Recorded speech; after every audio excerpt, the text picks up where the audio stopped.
Good evening. Welcome to this December 5th, 2022 meeting of the Norfolk City Council. We'll call the meeting to order and call your attention to the Open Meetings Act posted here in the council chambers. You now please join me in rising for a moment of silence and the Pledge of Allegiance.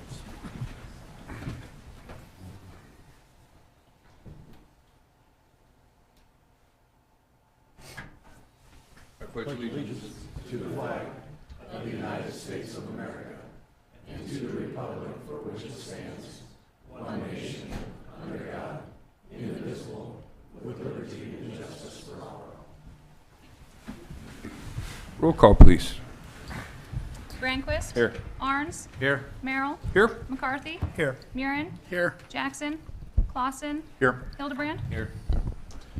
Okay, with that, we will move to special items on tonight's agenda. Item number 5, we look for a motion to consider approval of the minutes of the November 21st, 2022 City Council meeting. Make the motion. Second. Motion second. If no discussion, please vote. All council members present voting in the affirmative. Motion carries.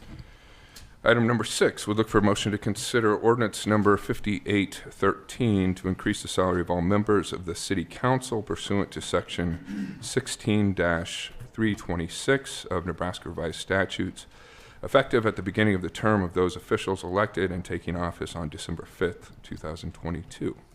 I'd offer for consideration ordinance number 5813. Second. Motion and a second, and for some background on this, we will hear from Andy Colvin, our City Administrator.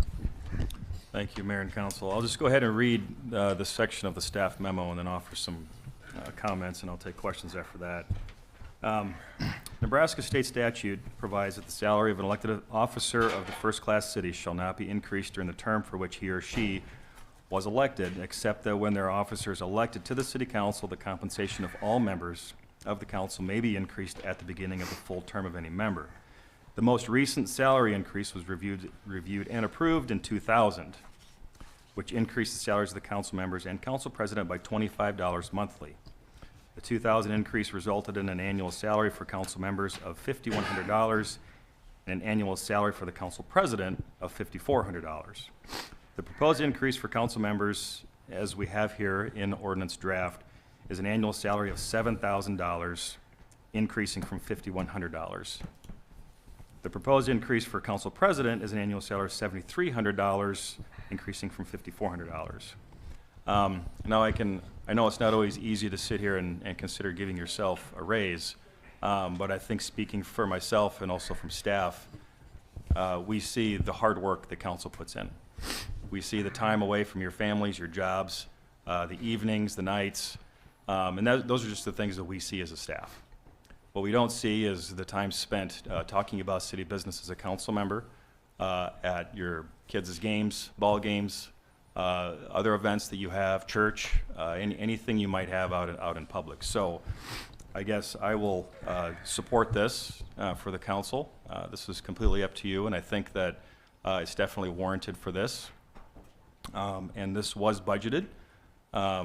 One thing I do regret is that we did not have additional discussion about this previously, but again, this could not have been considered for action prior to right now, since we'll have new council members that will be taking office as this ordinance states and the state law provides. So although there could have been all kinds of conversation about this, action could not have been taken until here we are tonight. But with that, I will be happy to take questions. I know many of you have different thoughts and views on this philosophically, and I certainly respect and admire that. But again, I will reiterate from myself, I think this is warranted, and this is something that we have funding for in our budget to provide. Okay, thank you, Andy. Council, any comments or discussion? Any discussion at all? Well, as an outgoing member, I will say I think it is probably warranted, and I would agree with you, Andy. Nobody really likes to vote in favor of an increase. But not having had one in 22 years, it would be my opinion that if the citizenry was in favor of a raise 22 years ago, having those 22 years elapsed, I can't imagine that it wouldn't be warranted at this point in time. If one were to look at, let's say, put I hesitate to say cost of living adjustment on it, but just an inflation factor on this of 3% a year for the last 22 years, council salaries should be close to $9,700 a year per person, per member. So this is certainly below that. If you use just consumer price index numbers for those 22 years, then you're looking at somewhere around $8,700, $8,735. So the numbers proposed are certainly under that. And if you were to take an educated guess on the number of hours a month that council people put in, you did the math, you're going to come out with something slightly less than $16 an hour. I don't know a lot of people that would like to do this job for $16 an hour. I can also tell you that if you go back and you look at council races over the course of the last couple of 3 elections, there have been a lot of uncontested council races. And the reasons for that are somewhat limited in my view. Either the sitting council person is doing a fantastic job and everyone's just happy as can be with them, or number 2, somebody doesn't think it's worth it to do that, or number 3, people just don't care. I prefer to think that everybody would think we were doing a fantastic job, but that's not always the case. I think that if it had a bigger financial impact, people might consider running for office. And I think that would be a good thing. Citizen involvement is something I've always talked about that our community needs. So that's my 2 cents worth, if that's the right way to put that. Thank you, Councilman. I think well said. One of the things we typically look at when we're talking about or discussing salary adjustments per personnel and, in this case, council members, and this discussion hasn't been had for a long time, but we compare where we are to other cities of our size from across the state. So Andy, or can anybody on staff kind of give us a rundown of where this adjustment would put Norfolk City Council compared to other peer communities? Sure. I can review a few of these cities here. Some are probably more comparable than other ones due to size. But I think, too, we need to keep in mind the numbers of level of work and projects that the city has going on and has had going on as well. But just to answer your question, Mayor, and Danny did most of the research on this, as well as Lyle, so so please back me up on this. But Columbus today, an annual salary of $7,166 is what the city of Columbus pays their city council members. Beatrice, Nebraska, $6,500 a year. Fremont, $6,000 a year. Hastings, $5,000 a year. North Platte, $4,200. Scotts Bluff, $3,600, and Kearney, $2,400. I will note Scotts Bluff and Kearney are a little bit more challenging to compare. They are a different form of government than Norfolk. They have the council manager plan, which is a different form than what we have here. So you might see council roles being a little bit different in those 2 cities. Just for some informational purposes, Bellevue council members are at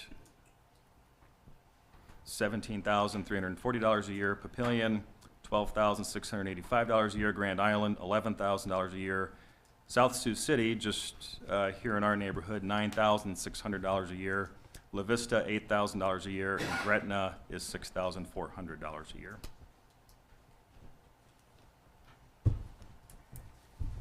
So Thank certainly, you. this is not completely out of line with where your sister cities are sitting today. Andy, with those comparabilities that you just named off, some of these communities may be in this, doing the exact same thing we are tonight. We don't know where they could land with what they're possibly projecting in front of their council at these other communities as well tonight. That's correct, Councilman. Just like every other city and just like Norfolk, every other city has the same rules to follow with state law to consider salary increases for elected officials. So tonight would be also that night if they're meeting tonight as part of their meeting schedule. I do know that through some different research going through the city managers administrators group, there's been some emails that go back and forth through there, just kind of polling what other cities are planning to do. So that's accurate, Councilman, that is happening of cities of all sizes throughout the state of Nebraska.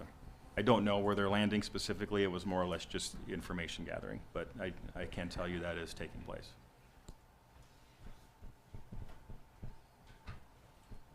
I got one more question with this, is that this is an easy beating up here to give yourself an increase in wage or not to give yourself an increase in wage, but is there any way to establish a base salary of which is currently $5,100 right now and do an every election year cycle of a cost of living adjustment to the base salary that is current at this moment, or if it gets voted for the increase, is there a cost of living going forward? Either financial dollar, $7,000 or $5,100. Is there a cost of living that can go forward with this? I think the legalities of that, we'll have to maybe look at how that could happen. I don't know, Danny might be able to answer that question better, but regardless, it would have to happen every election cycle, obviously, that increase would have to happen. But again, I don't know, I'll leave it to her to tell you the mechanism by which that could take place. So raises for elected officials, they have to coincide with the initiation of a new term. So that's why, I think it's on. Yeah. Can you hear me? Yep. So every 2 years for council, we can vote on those. We could do a cost of living every 2 years. But as far as the mayor's concerned, that would be every 4 years. So we could do every other year for council and look at that. But as far as like the mayor's position, that would have to be every 4 years. You can't do it on an annual basis, not as I understand the statute. Correct.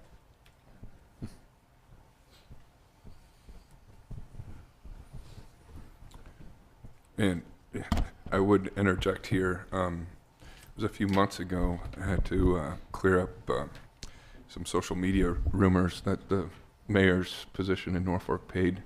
At first, I heard $180,000, then I heard $90,000. It is, in fact, for public record, $9,000. And I would not have necessarily turned down a proposal for an adjustment for the mayor's raise this time of year, but given state law, as Danny just indicated, this is the time when the council, as a new council is seated, salary adjustments can be made. So that's why we're discussing this at this point.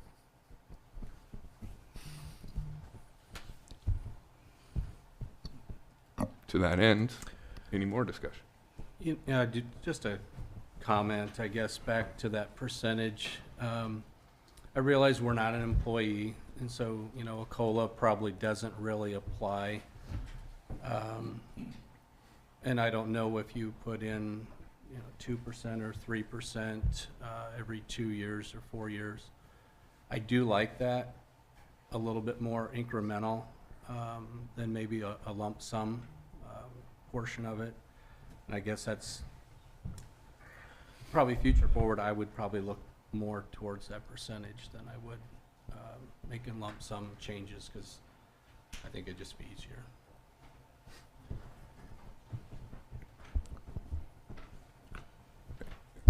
From my perspective, I think that's a good point, Councilman. And obviously, we'll have to explore the legalities of that. It would seem that some of our peer communities are doing that, but we're not quite sure exactly how that's being accomplished. So I think it does make sense to to build in somewhat of a COLA increase as opposed to waiting 20 or 22 years to have the discussion. Because you're right, no political body wants to get up here and be in the position of giving itself And a raise. 22 years is too long.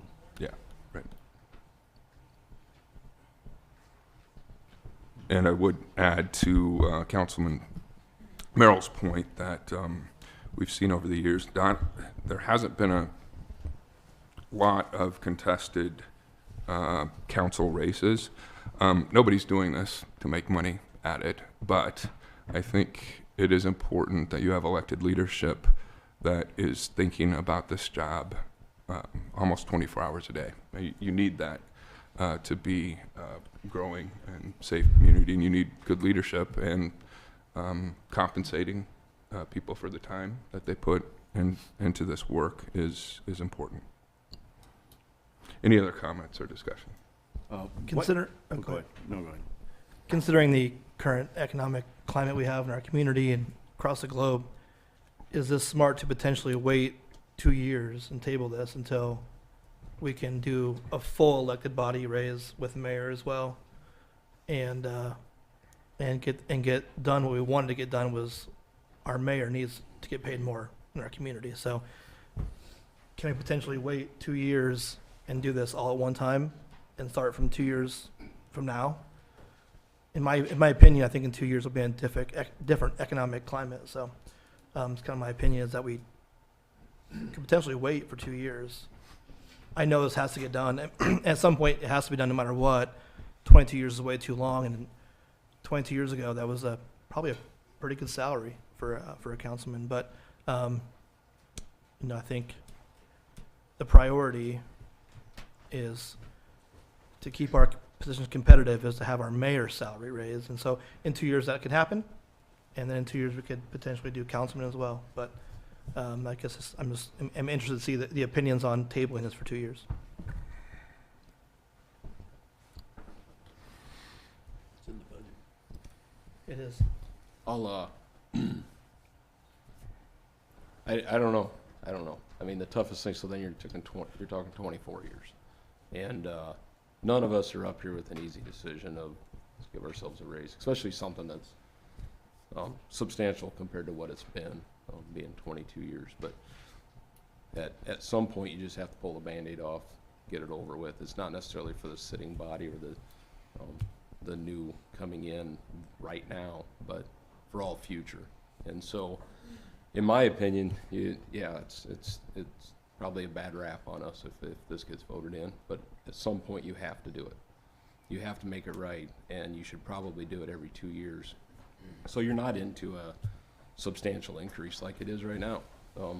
Why it lasted 22 years, I have no clue. Why this came up, I can tell you it's probably nobody on this body said, hey, I need more money. It didn't necessarily come from us, but we definitely noticed that there's a big difference from some other communities and the work that we put in, and it hasn't been changed in a long time.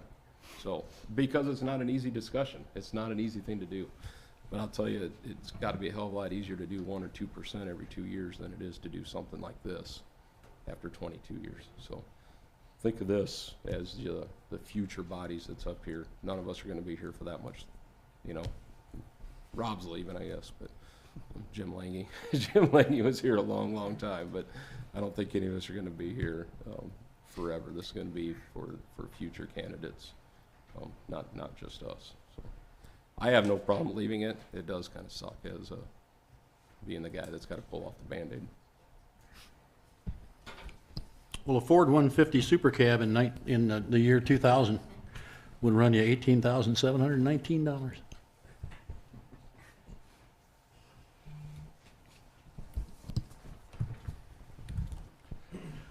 We're going to miss those kinds of interjections, Councilman.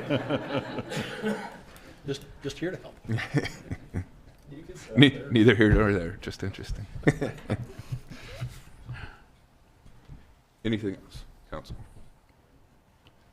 Are we ready to take a vote then? Okay. No further discussion, please vote. Oh, I'm sorry. Short title, please. An ordinance of the City of Norfolk, Nebraska to provide for an increase in the salary of members of the City Council pursuant to Nebraska Revised Statute, Section 16-326, NRS 1943 as amended, effective at the beginning of the term of those elected officials and taking office on December 5th, 2022. Provide when this ordinance shall be in full force and effect, and provide for the publication of this ordinance in pamphlet form. Okay, now please vote. We're gonna have to.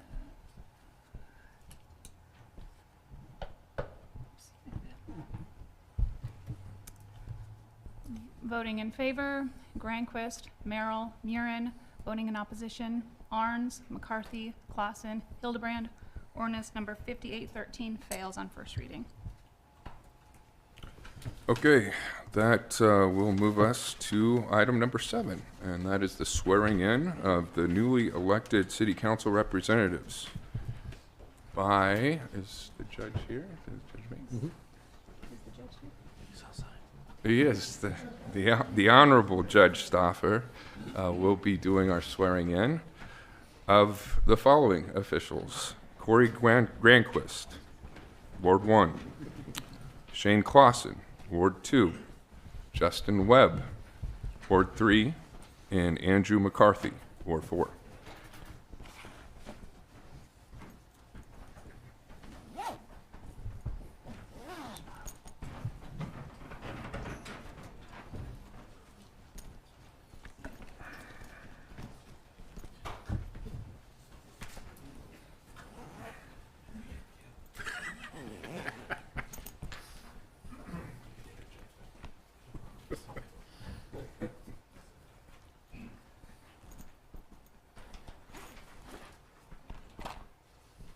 Thanks for dressing up. I was out in the hallway and I heard the discussion, so I don't know whether I should tell you congratulations or not. One of the things that I did want to say, and I usually say this when I swear people in, is that the oath you're about to take is the same oath pretty much that's followed no matter whether you're at whatever level of government you are. It's probably real close to the same oath that I took when I took my job, and it's probably the same oath, real similar to what the President of the United States did. And one of the things that I wanted to point out is that one of the things that's different, I think, about our country and what makes our countries as strong as it is that as you're taking the oath, you will note that there is nothing in this oath where you're swearing in allegiance to any particular person or any particular political party, anything of that nature. You're swearing allegiance to the Constitution and to the law. I think that's one of the things that makes our country so well, does do so well. So I'm going to, what I will do is I will start out and I'll ask you to say I and then your name, and then you'll just repeat after me, and then when it comes down to another part where it says ward, and then you'll fill in your own word there, we'll do it all at the same time as well. And I'll try to, sometimes I get carried away and I go a little bit too far, and so you might have to back up or something, because if I say too many words that you don't remember the whole phrase that I just said, then we'll have to go back. So if you'd raise your right hands, please. I, and then state your name. I, Andrew McCarthy, Do solemnly swear solemnly swear that I will support and defend that I will support and defend the Constitution of the United States the Constitution of the United States and the Constitution of the State of Nebraska and the Constitution of the State of Nebraska against all enemies, against all enemies, foreign and domestic, foreign and domestic. that I will bear truth, faith, and allegiance I will bear true faith and allegiance to the same, to the same. that I take this obligation freely I take this obligation freely without any mental reservation without any mental reservation or for purpose of evasion, or for purpose of evasion. and that I will faithfully And that I will faithfully and impartially and impartially perform the duties of the office of Ward prefer the duties of office of Ward 4, City Council member according to law, City Council member according to law, and to the best of my ability. and to the best of my ability. And I do further swear I do further swear that I do not advocate, I do not advocate, nor am I a member nor am I a member of any political party of any political party or organization or organization that advocates the overthrow that advocates the overthrow of the government of the United States of the government of the United States or of this state or of this state by force or violence, by force or violence, and that during such time as I am in this position, that during such time as I am in this position, I will not advocate I will not advocate nor become a member nor become a member of any political party of any political party or organization or organization that advocates that advocates the overthrow of the government the overthrow of the government of the United States of the United States or of this state or of this state by force or violence. by force or violence. So help me God. So help me God. Congratulations.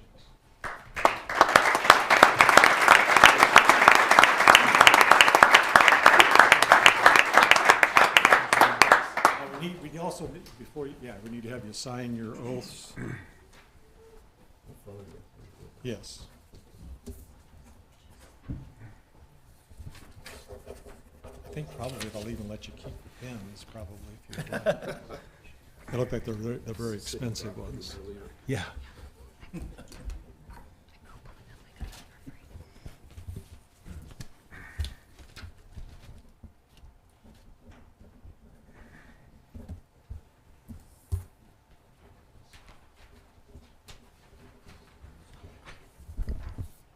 All right, congratulations once again, council members.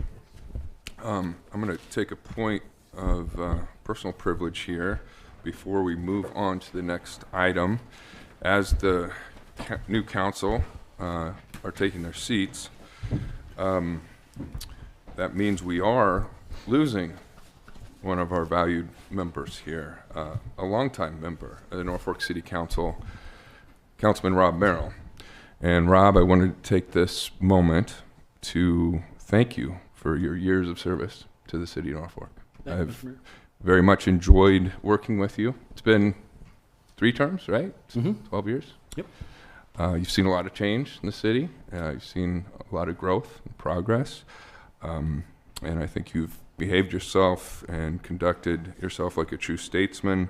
And I know Rob is someone who knows that leadership matters and that leadership is not always easy, and that sometimes making tough decisions is not going to please everyone in every instance, but that is the cost and consequence of leadership and progress and forward movement. So thank you, Rob. Thank you, Josh. I appreciate it. Thank you, everybody. And before you go too far, we've got a little something for you. So.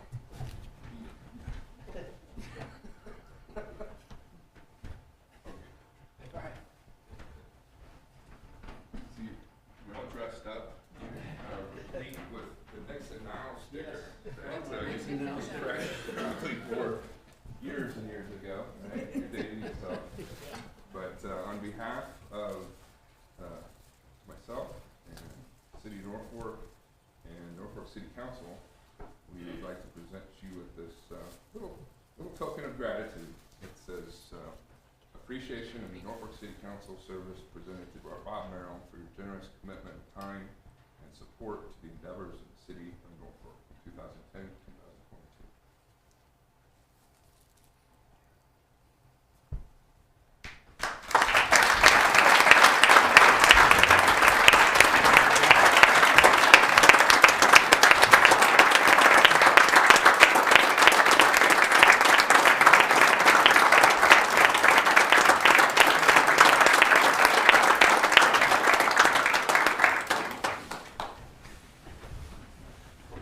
You're up.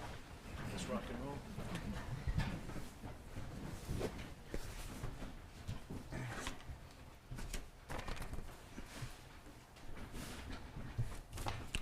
Okay.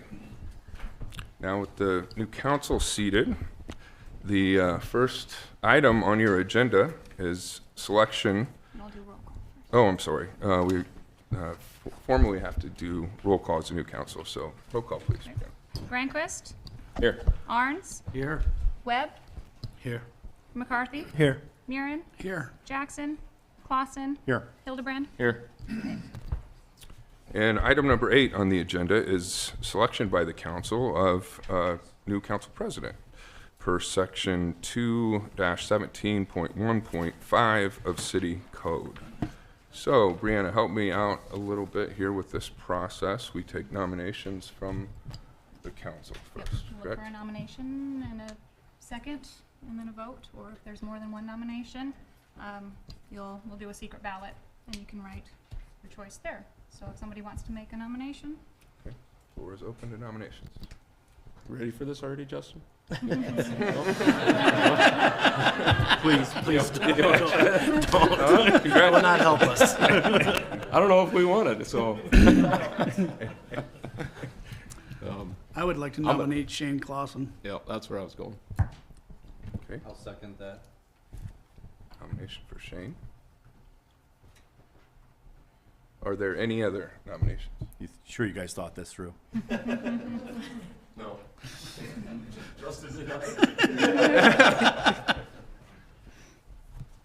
Any other nominations? Okay. Hearing none, we will vote on the nomination of Shane Clausen for City Council President.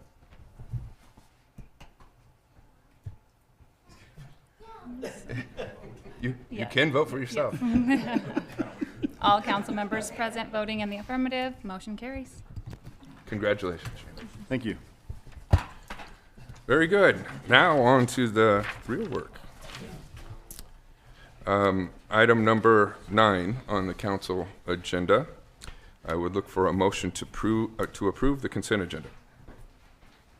I'll make a motion to approve the consent agenda. Second. Okay, motion second. If no discussion, please vote.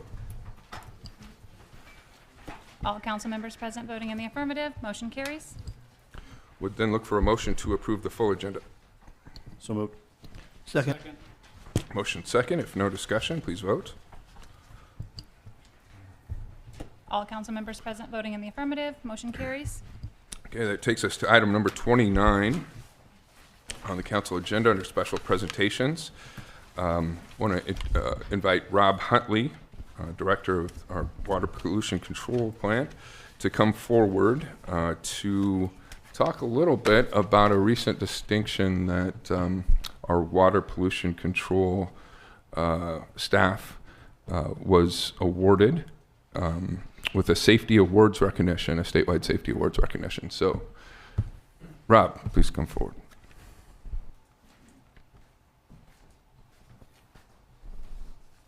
Mayor Council, this fall at the WEF conference, state conference, my staff won several top awards.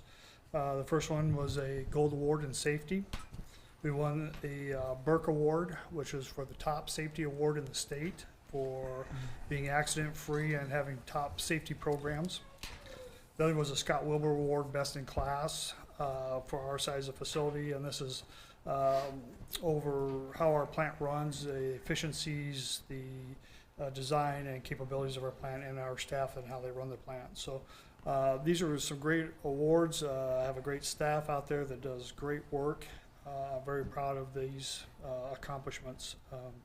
So on that, I'd like to have my staff kind of come up, and I'd like to introduce a couple of you guys. Come on up, bring your awards.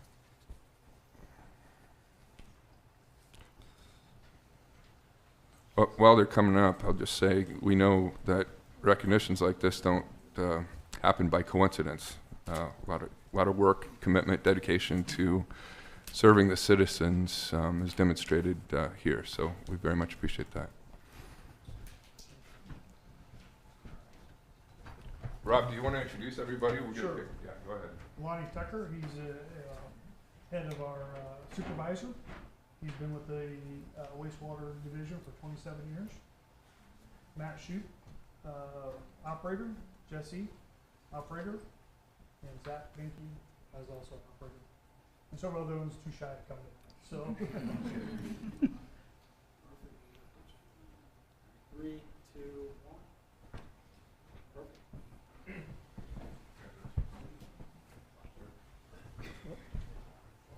Absolutely.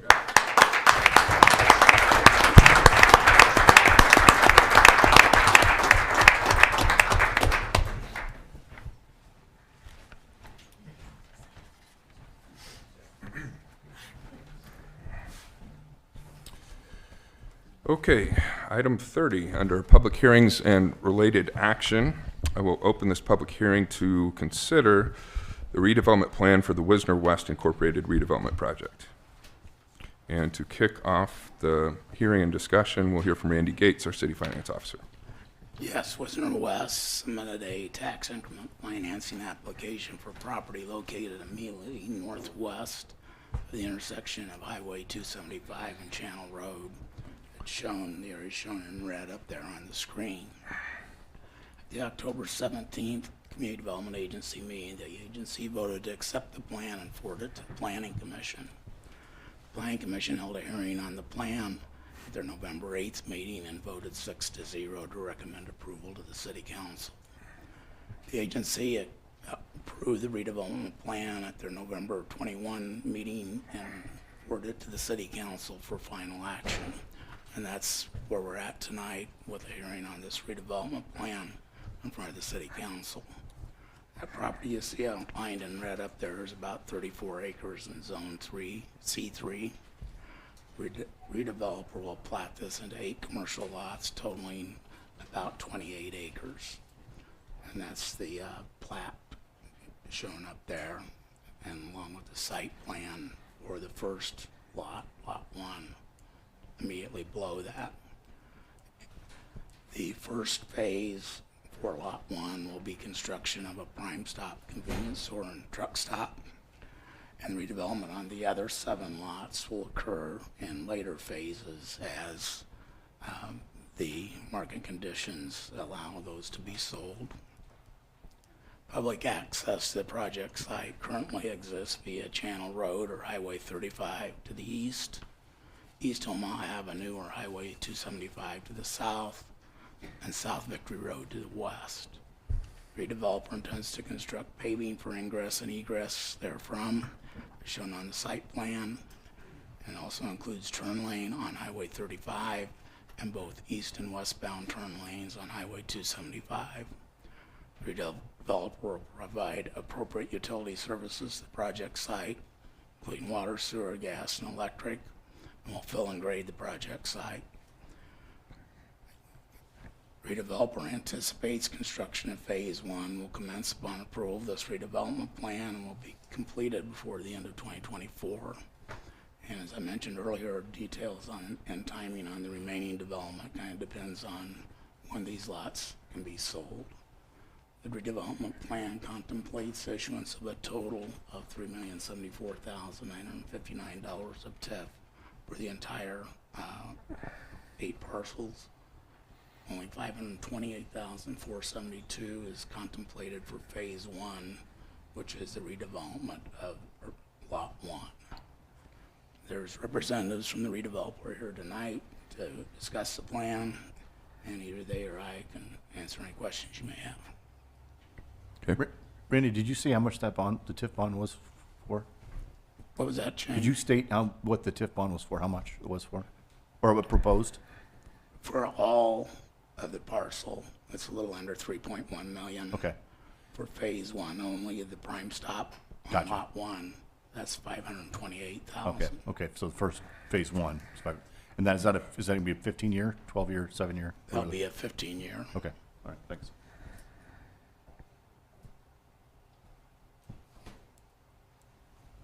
Okay. This is a public hearing, so anyone wishing to comment can do so now. Good evening, Mayor, council members. Andrew Willis, 233 South 13th Street in Lincoln. On behalf of the redeveloper, just to add to what Randy said, I mean, this plan before you, it really, having this multi-phased 8-lot approach really opens up a lot of opportunities that wouldn't exist otherwise. So Phase 1 with the truck stop, and that being the sort of the anchor of this project, it's probably about a $4.5 million, roughly, give or take, maybe a $5 million by now, project for that phase. In order to get the infrastructure and this infrastructure, which will allow all 8 phases, but is necessary for Phase 1, is about 3.4, maybe $3.5 million by now.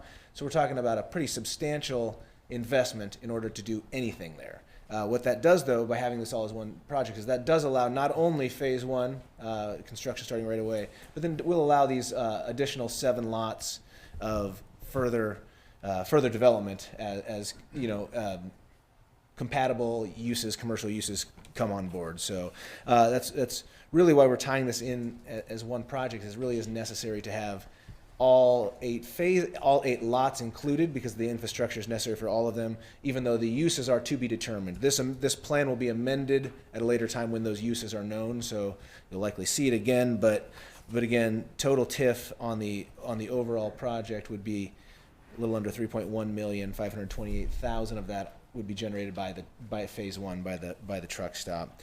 Again, it really not only does phase one not happen without the TIF, but there's no chance of these future development as well. In the comp plan, this area is designated as commercial reserve, and really, so this really is set up for commercial properties. All the zoning is right for the truck stop, and the additional uses, while to be determined, will be uses that are permitted and compatible, under the zoning laws. I think, with that, I'd be happy to answer any questions. But again, I guess the other thing I'd say is we're really looking at the projection of this overall, and the overall investment, the overall valuation at the end of the lots is about $15.5 to $16 million. So that's what we anticipate seeing when it's fully built out. So again, a pretty substantial benefit in commercial buildings. And while we don't know what they are, again, with zoning in place and with that truck stop as the anchor, we can kind of see that we anticipate compatible uses and a lot more activity there. And I'd be happy to answer any questions. Thank you. Again, anticipated timeline, phase one, complete by the end of 2024. Yep, correct. So so infrastructure start right away. Getting phase one constructed as soon as possible by the end of 2024. Hopefully, I think the thought is, once you see streets, once you see lots and development, and there's going to be a lot of interest. So I can't say when phases 2 through 8 come, but we're pretty confident that it'll follow pretty closely. Very good. Any other questions? Thank you. All right, thank you. Again, it's a public hearing, so anyone else wishing to make comment can do so now. Hearing no one. Oh, sorry. Oh, sorry, Senator. Not anymore. But I've hung around the legislature too long, so I can take an opportunity to utilize something that's probably not supposed to be utilized in this manner. It's completely ungermane to the item you're listening to, but we do that a lot down there, so that's what I'm used to. A point of privilege, so to speak. Right? Well, no, I'm using the rules. Yes, you public are. input. And this is For the public. record, could you state your name, please? Yes, I'm Jim Scheer, JIMSCHEER, 306 Valley View Drive here in Norfolk, Nebraska. I'm proud of it. I just wanted to take an opportunity to thank all of you for your service to the community. Congratulate Justin. I think it's wonderful that I'm old, not real old, but I'm old, and it's nice to see younger people. I see several that I'm friends with your fathers, and I think it's great having the younger input, because that certainly helps the community in its effort to move in the right direction. I will also say that I think Norfolk is still a fairly conservative town, and in relationship to your first item, 2 cents worth, because there was not public input. The only thing I would say is, if you're going to do that in 2 years, you might provide the public a little more advance notice of that, rather than just showing up on the agenda, and be more specific on what that raise might be, whatever it is. I think more knowledge is better. More transparency is better than not. Certainly you folks are probably undercompensated, as well as probably most public officials in the state of Nebraska. But having said that, I think you certainly have legitimate concerns about attracting and maintaining quality people in your seats, and certainly compensation is one of those items that you'll need to look at in a couple of years. And you're right, it's never easy to give yourself a raise, but at some point in time you have to do that. Legislature is different. We rely on the electorate of the state to determine what ours is.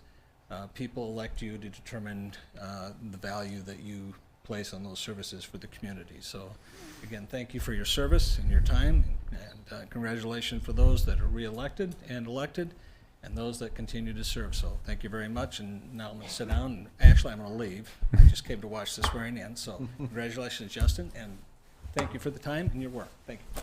Thank you, Jim. It's a public hearing. If anyone else wishes to make comment, they can do so now. Okay. Seeing no one, we will move on to item 31. I'd look for a motion to consider resolution number 2022-61, approving the redevelopment plan for the Wisner West Incorporated redevelopment project. I will offer for consideration resolution number 2022-61. Second. Motion and second. Any discussion on this, council? Any further questions? Can you guys kind of explain to me what I mean, is this approving the TIF for the project? Yes, part of the process in approving TIF includes the consideration of the redevelopment plan, which was presented to us in your packet and here tonight. So I don't know, Randy or staff, do you want to make comment just on the process in general, how we get here in terms of this consideration tonight moving forward? As I mentioned when I was going through the initial introduction of this, there's already been a community development agency meeting where they accepted the plan, forwarded it to the planning commission. Planning commission held a hearing on the plan and recommended approval of the plan, and that goes back to the community development agency again. And then the community development agency recommended that this plan to the city council for approval.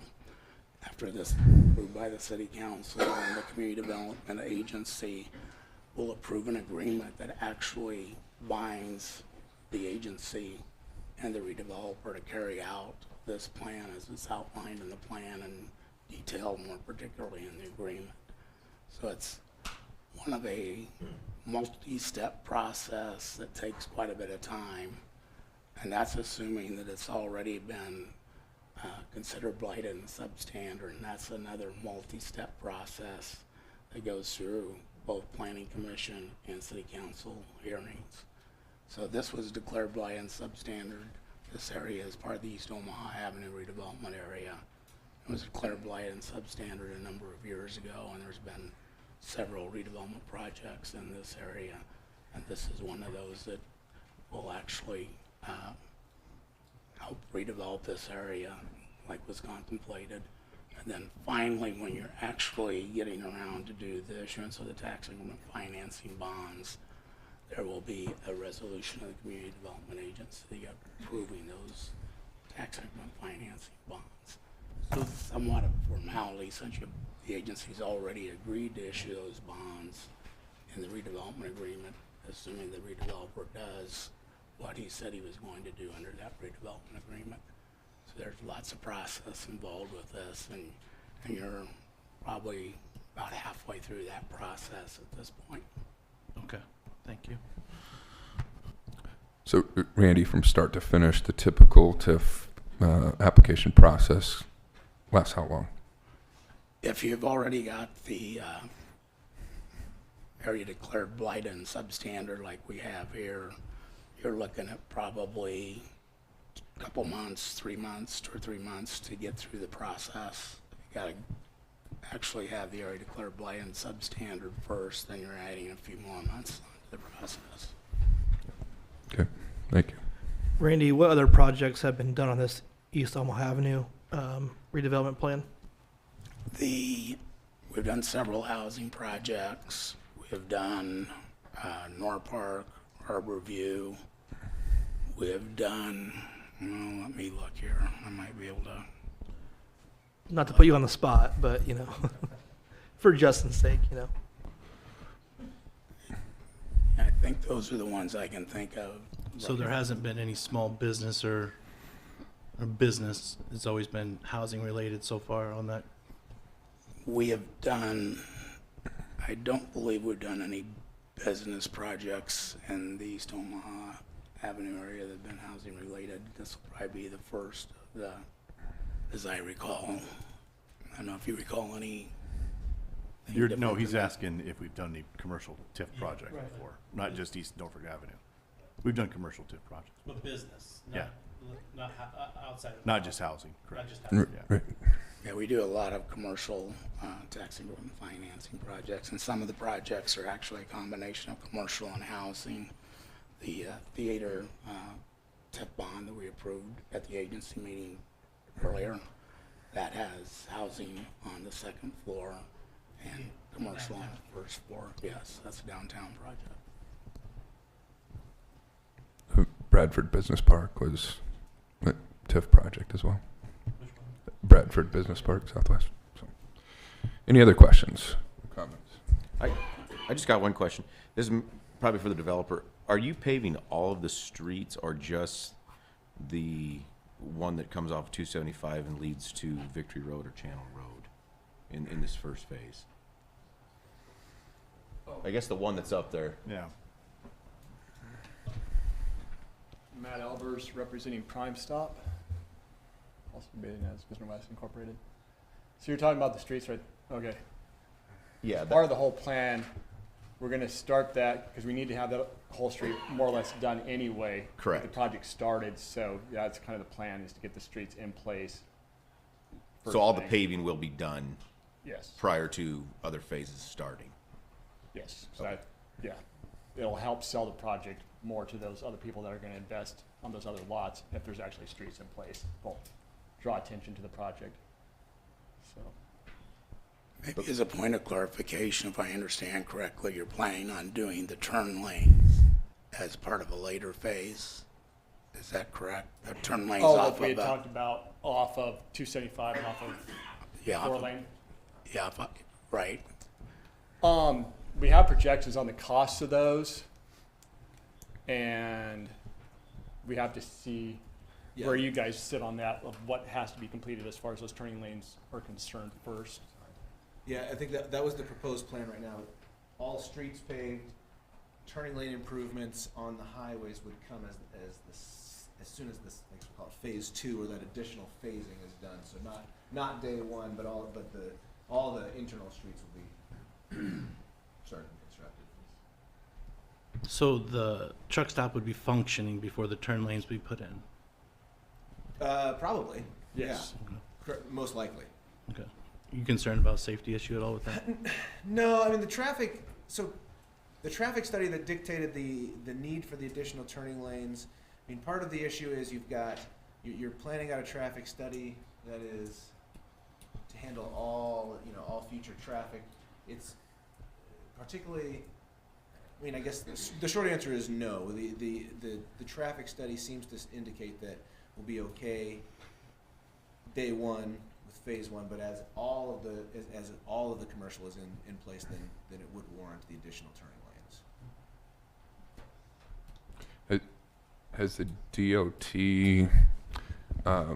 dictated any kind of timeline on that, or has? As far as my understanding, no. We are tying that to really the start of this, not the truck stop, but then really the next piece of development. Okay. That's my understanding of where things stand right now.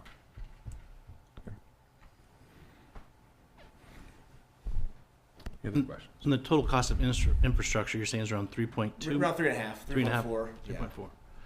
Okay. So that's like sewer pipes, the streets. Yeah, street reconfiguring streets, grading, all the site prep that needs to be done for the. Is that where the infrastructure. TIF comes in to really help you guys? Is Yeah. cover Yes, that cost? Infrastructure. And so that's the key to making this TIF work, is so that 3.4, I mean, that's roughly like 122,000 per acre.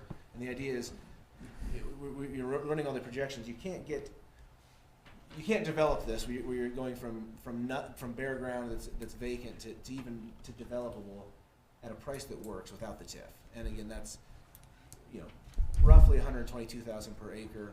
That's oversimplified because it's not broken down exactly lot by lot. But those lots aren't really even created until you put in $3.4 million of infrastructure. So the TIF is for site. I mean, really, the statute says site acquisition, site preparation. If there was any demolition, site prep, all the utilities that you're putting in, all the infrastructure you're putting in, really any part of that that's public, the public infrastructure. And So the end function would not be able to afford the lot without the TIF. because otherwise you're outpricing everything because you gotta pay that $3.5 million. And so without the TIF, there's just no way that you could price a lot properly that anybody could do anything with it. And that's really the key. So then there's, in this case, with the 8-lot project, there's still a lot more risk on the redeveloper than even a single phase, because the redeveloper still has to put in $3.4 million worth of infrastructure with the belief and the hope that they're going to be able to get those other lots sold and developed soon, because that's what's paying back that TIF. So if those lots aren't developed, there's no tax increment because you haven't created that incremental value. So usually in a single phase project, it's pretty easy because you can say, I know I'm going to build this building. I know I'm going to do this. So in this case, again, phase 1 is about $528,000 in TIF. That's what that truck stop will generate.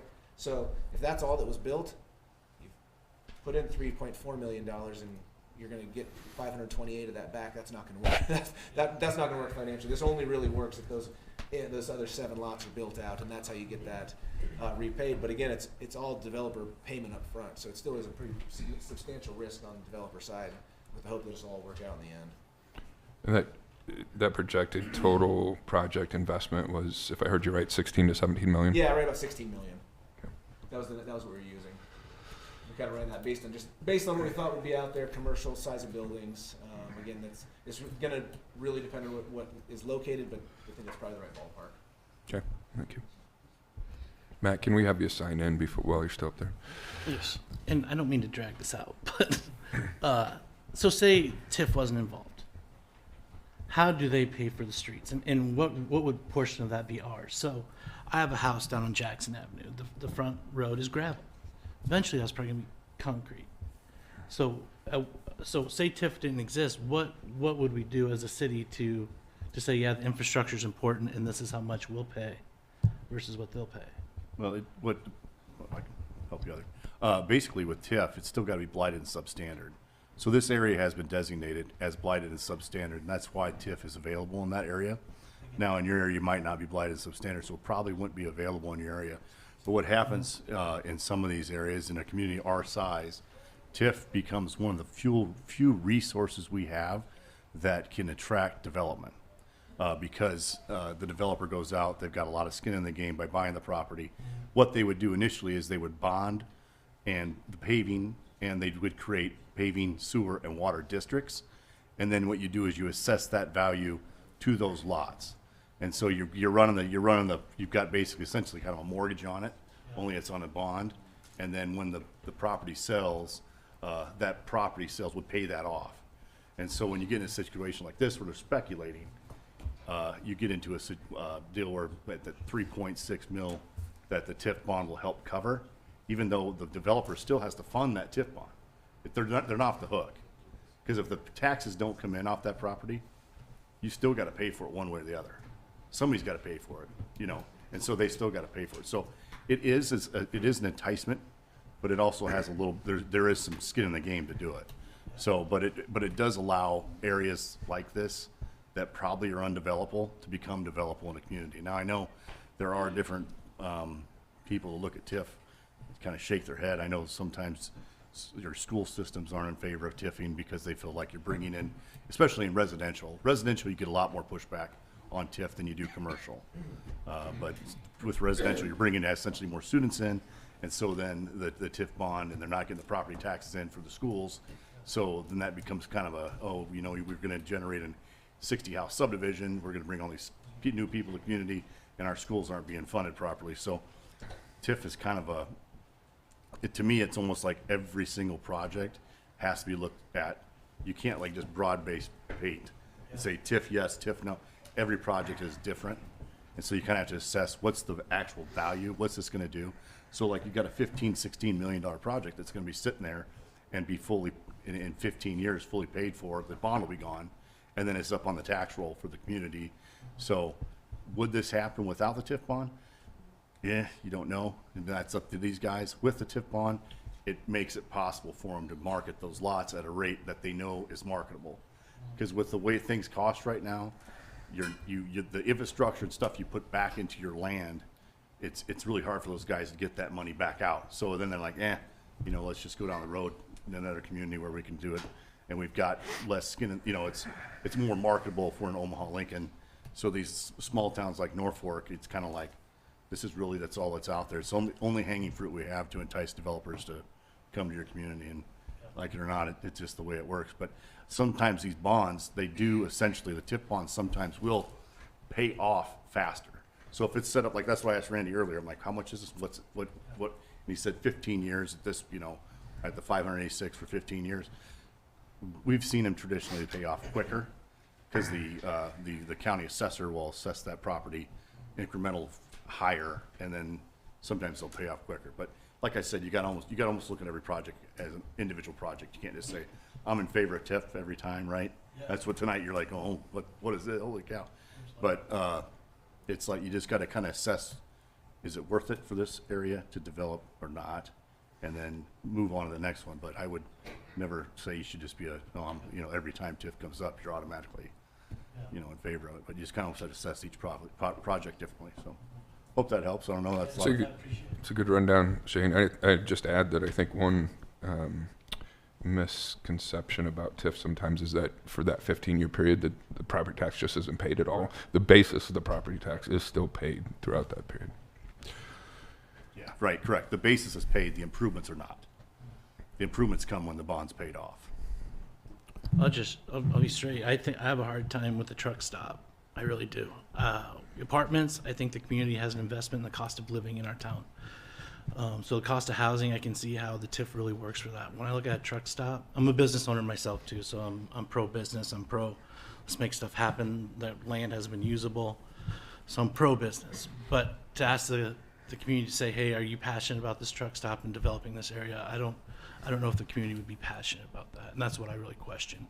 And I guess my response to that would be that really it's 8 lots. It's a commercial subdivision, and so again, if there was no TIF involved and Matt wanted to build a truck stop, they still have to go through the subdivision process. And the subdivision says, okay, you still have to you still have to run your infrastructure, still have to pave these streets.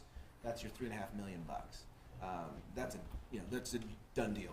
It can't happen. Well, so here it was. Okay, well we can actually develop this out as a full commercial business park or commercial subdivision or whatever you want to call it. Now we know the truck stop's going to be the anchor. That's going to be the catalyst to bring in those additional businesses. That's going to be the first thing that's built. Obviously, that's sort of the prime location for no pun intended, but without that's what starts it off. But without the $3.5 million of infrastructure that applies to everything, you don't get that. So it's kind of you got to work both ways. But ultimately, the idea is creating the economic development that's created, the 8 lots. And again, it's a little speculative because you don't know what businesses are going in there other than being able to say, hey, they're going to be there's compatible commercials in that C3 zoning that will fit there. So it's a little speculative and that's a little hard, but without TIF here, none of that happens. And so, yeah, the truck stop is piece 1, but this really you have to look at this as 8 commercial lots. Mm-hmm. Have you set up market value for your lots yet? Or are you waiting on that? I don't know that we have. We have not. Yeah. Okay. Just kind of waiting to see how it all pans out. But you're planning on taking the TIF advantage and passing that through to the customer, the end game, Yes. So the price will be a reduction in cost. Yeah, I mean, when we're looking at some of the comparable lots, and I don't have the numbers with me, but it's like to get to what land is being sold for, you can't have $122,000 right. per acre already on top of that to even make it work. So that's the idea is that's passed through. If you can reduce it by that much, all of a sudden you have a marketable, kind of a market rate marketable land value. So to me, that's the biggest risk for the council, and we run that when we talk about TIF with other developers. And you see that you're banking on the fact that that TIF bond will now reduce the rate of that, so we do see development, and that's the risk you take, is trusting the individual to pass that on to the consumer, so that we see it kind of trickle down, I guess you'd say.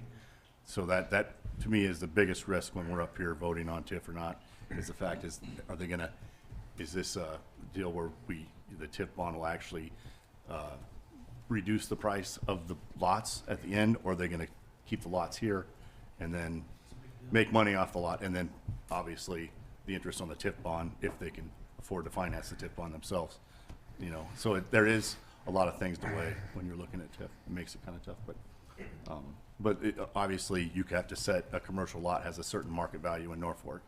And so they're saying tonight that the value that for these lots exceeds that. So, that's what I'm gathering from our talk here, so. Commercial's tough. I mean, it's just tough. Yep. I mean, we've seen strip malls around town. It's hard to fill commercial spots.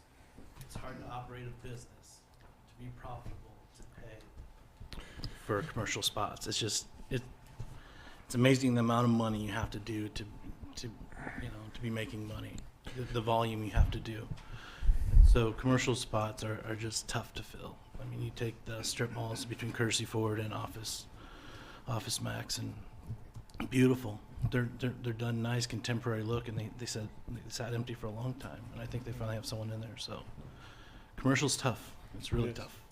Apartments, those are easy to fill.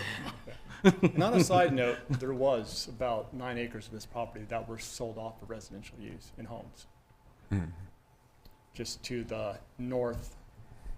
Well, if you bring this map back in, I can show you. Well, we did sell part of that off for housing. To Kelby Herman bought about like. Right. And that's, I think, 55 to 60 units. Yes, that will spot. Yep. And Justin, to your earlier question about comparables and commercial, so Fountain Point was a TIF project. That's, Bear Ground, another one that TIF was used to motivate or incent the development to happen there, to pay for the infrastructure to make it work. So is this vote tonight to keep the conversation going, or is this the final approval?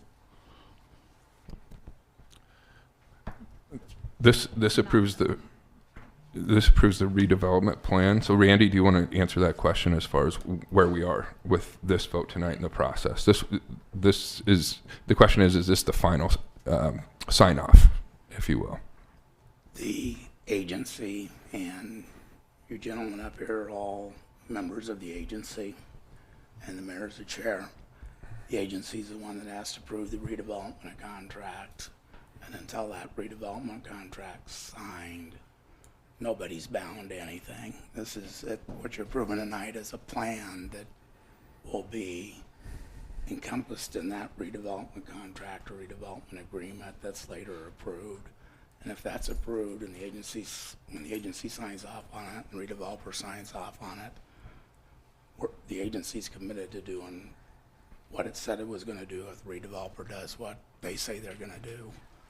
So earlier when we were at the Community Development Agency meeting, I said these TIF bonds are already authorized in the redevelopment contract. In those cases, the redevelopers, both Harborview and the theater, have done what they said they were going to do. Now that they've done what they said they're going to do, we got to do what we said that we were going to do and issue those TIF bonds. So this approval, this plan doesn't commit anybody to anything, although it's contemplated. Once the plan's approved, that will be incorporated into a redevelopment agreement that will come back to the agency, be approved by the agency, and then signed off on, and then everybody's committed, both the agency and the developer. So as a member of the Community Development Agency and council member, you'll see, I don't know, maybe a dozen iterations of a TIF project before you from start to finish. I don't know if that might be high, but there are several rounds to the process.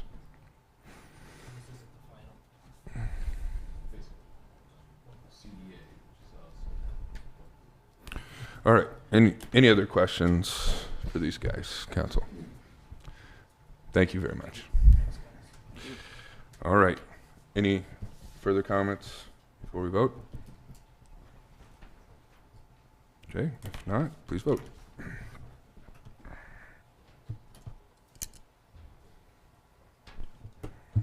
Voting in favor, Grandquist, Arns, McCarthy, Murin, Jackson, Clausen, Hildebrand.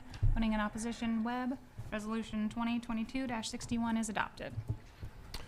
Okay, item 32, we'll open this public hearing to consider a request from Promised Land Properties LLC for a zoning change from I-1 Light Industrial District to R1 Single Family Residential District on property addressed as 301 South 8th Street.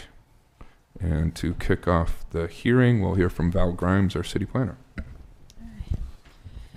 Thank you, Mayor and Council. I have brought this up just to help visualize where this is. This would be Phillip and 7th, and Boardman's warehouse and store is right to the east of this piece of property. It is currently zoned I-1. You can kind of see that it is in a large area of I-1 and surrounded by the warehouse on the two sides. What came to be is the land was sold and it had lost its residential use being in I-1, and the new owner did not appear to know that when they came in for building permits. And so since the new owner wants to retain that residential use instead of do something different with it that might be conforming to the I-1 district currently, we kind of gave them two options. One was why we're here tonight is you could request a zone change from industrial to residential, or you could potentially have an owner operate a business there and get a watchman's permit. They chose the zone change. Just a little bit of discussion at Planning Commission, because you will hear that Planning Commission did fail the recommendation on a 0-6 vote.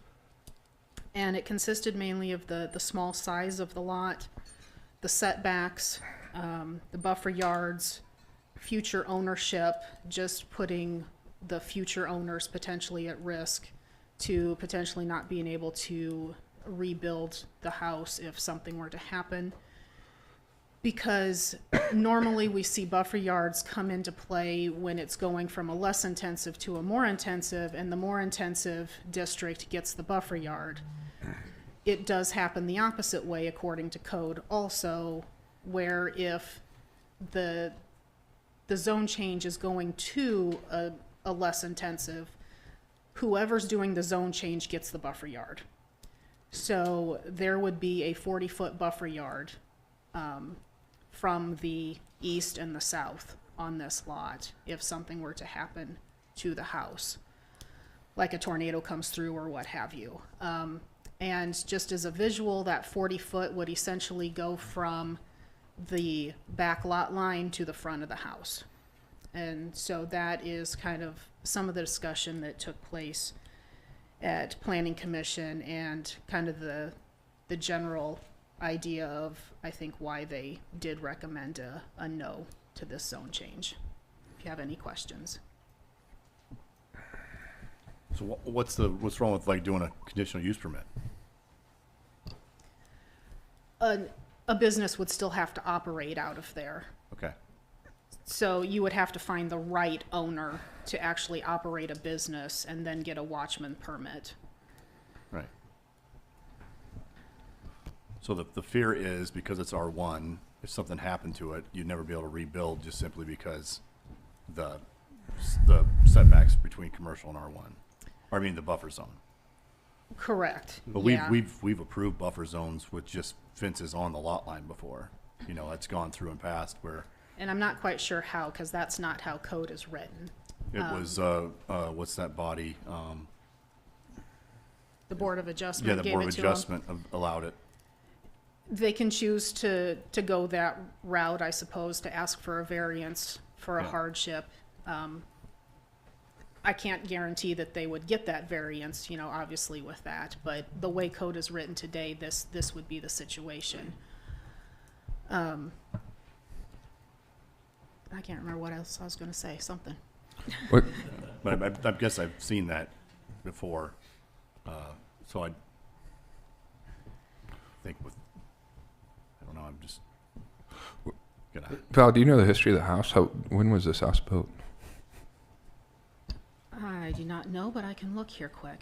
I have it up on the county. It is. And it tells me this was residential zoning at one point in time. Not necessarily. I mean, we have quite a few houses that popped up along industrial, you know, because of the railroad. So I wouldn't guarantee that. But let's see. Val, is the applicant here? 1900. It looked like it was built in 1900. I am not sure if the applicant is here. Yep, they are here. Okay. So was there more risk here at stake for the I-1 property or the commercial property versus I mean, was the commercial property owner exempt against this R1 happening or no? We did not get any person to stand up at Planning Commission for or against it, either way. Because the commercial property has a 0 setback requirement, correct? Correct, and it almost looks like that warehouse actually is practically at 0. Okay.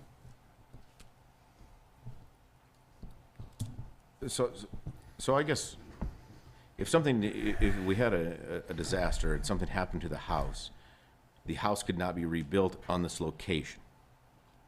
Correct. Correct, Correct. yes. So why are we wanting to take it out of I-1? Because it would continue to stay I-1. And what happens to the occupants of this property if this does not go to a residential zoning? So it wouldn't be a residential use anymore. They could potentially fix up the house and then sell it to a business of some sort to operate out of that structure. But currently, after the transaction of the property, it's not zoned residential either. No. It had to be residential prior to the sale of the property, correct? No. There is no one living in that property now. Right.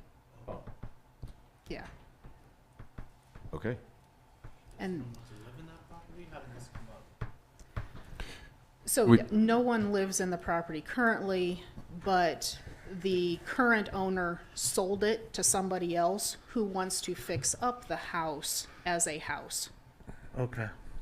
And that's why they're here asking for residential, because after a certain time frame, you can't continue that non-conforming use anymore, which was residential. And that's popped back into my head. So it's currently non-conforming. Even with the zone change, it would still have a certain non-conformity to it.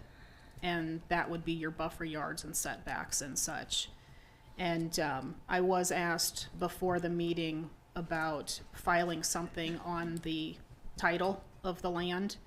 And actually code says that if it goes less intense, I, as the zoning official, need to file an affidavit on the property saying that that buffer yard is now going with that certain less intense.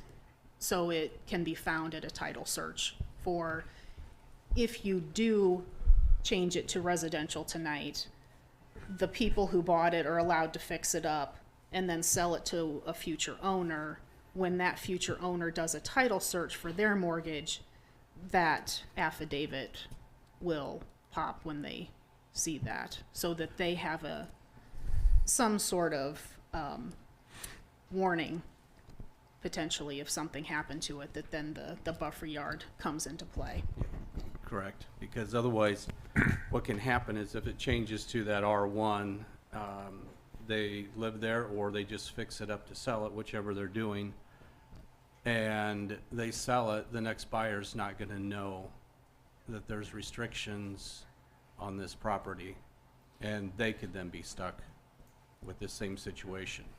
So that affidavit allows that title search to come up and say, hey, we have an encumbrance here, we've got an issue with this property, it's non-conforming in its current situation.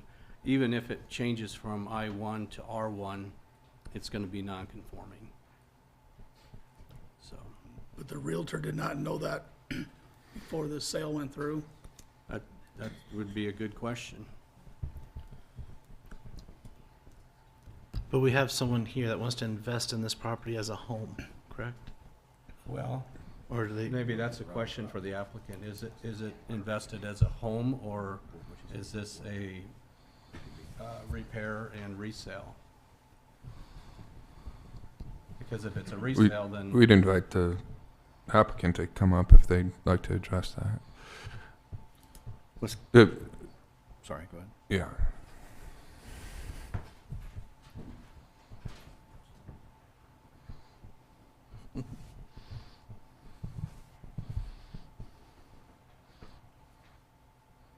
thank you for. Good evening. Good Mm. evening. Can you tell us your name, My name is Jasmine Gomez. Jasmine? So the question the council has is whether you intend to fix up the home and sell it as a residence, or to be the inhabit to live there yourself. Fix it and sell it as a residence. Okay. Before we Good. bought it, the realtor never told us it was commercial, and somebody was living in it as residents. And until later on is when we figure all this out. So Mm-hmm.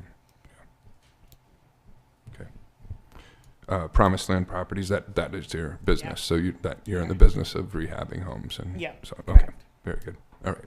Any other questions? you said there was someone living there at the time of the sale? yes, It's my understanding that he had been out for quite some time, and the restrictions that we put on this person was to maintain water, sewer, and electrical, and that was not maintained. And that's usually over a course of 12 months, right? If Right. it's not used in its capacity, then it loses its non-conforming use. Right. Yeah, because there have been issues over the years with this piece of property. Okay. Any other questions for Jasmine? Thank you, Jasmine. This kind of boils down to what they say, the sins of your father type deal, because when they zone this and they put this house in there, they shoehorned it in. I'm guessing the house was there first, and then maybe the business came along later. And so now you have a problem with a property that we've had issues with for 3 years. Now you have a person who wants to buy the house, fix it up, get it ready, market sellable. Yeah. If it doesn't go R1, this property stays nothing, and it's never going to be a commercial property, because I can tell you right now, by looking at the size of that lot, you could get a parking lot in there.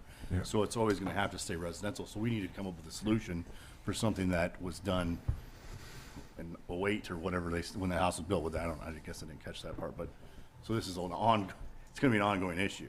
If you just go no tonight, then we're going to have an eyesore there for the next 2 years. You got somebody out here willing to take the risk and build this into something better.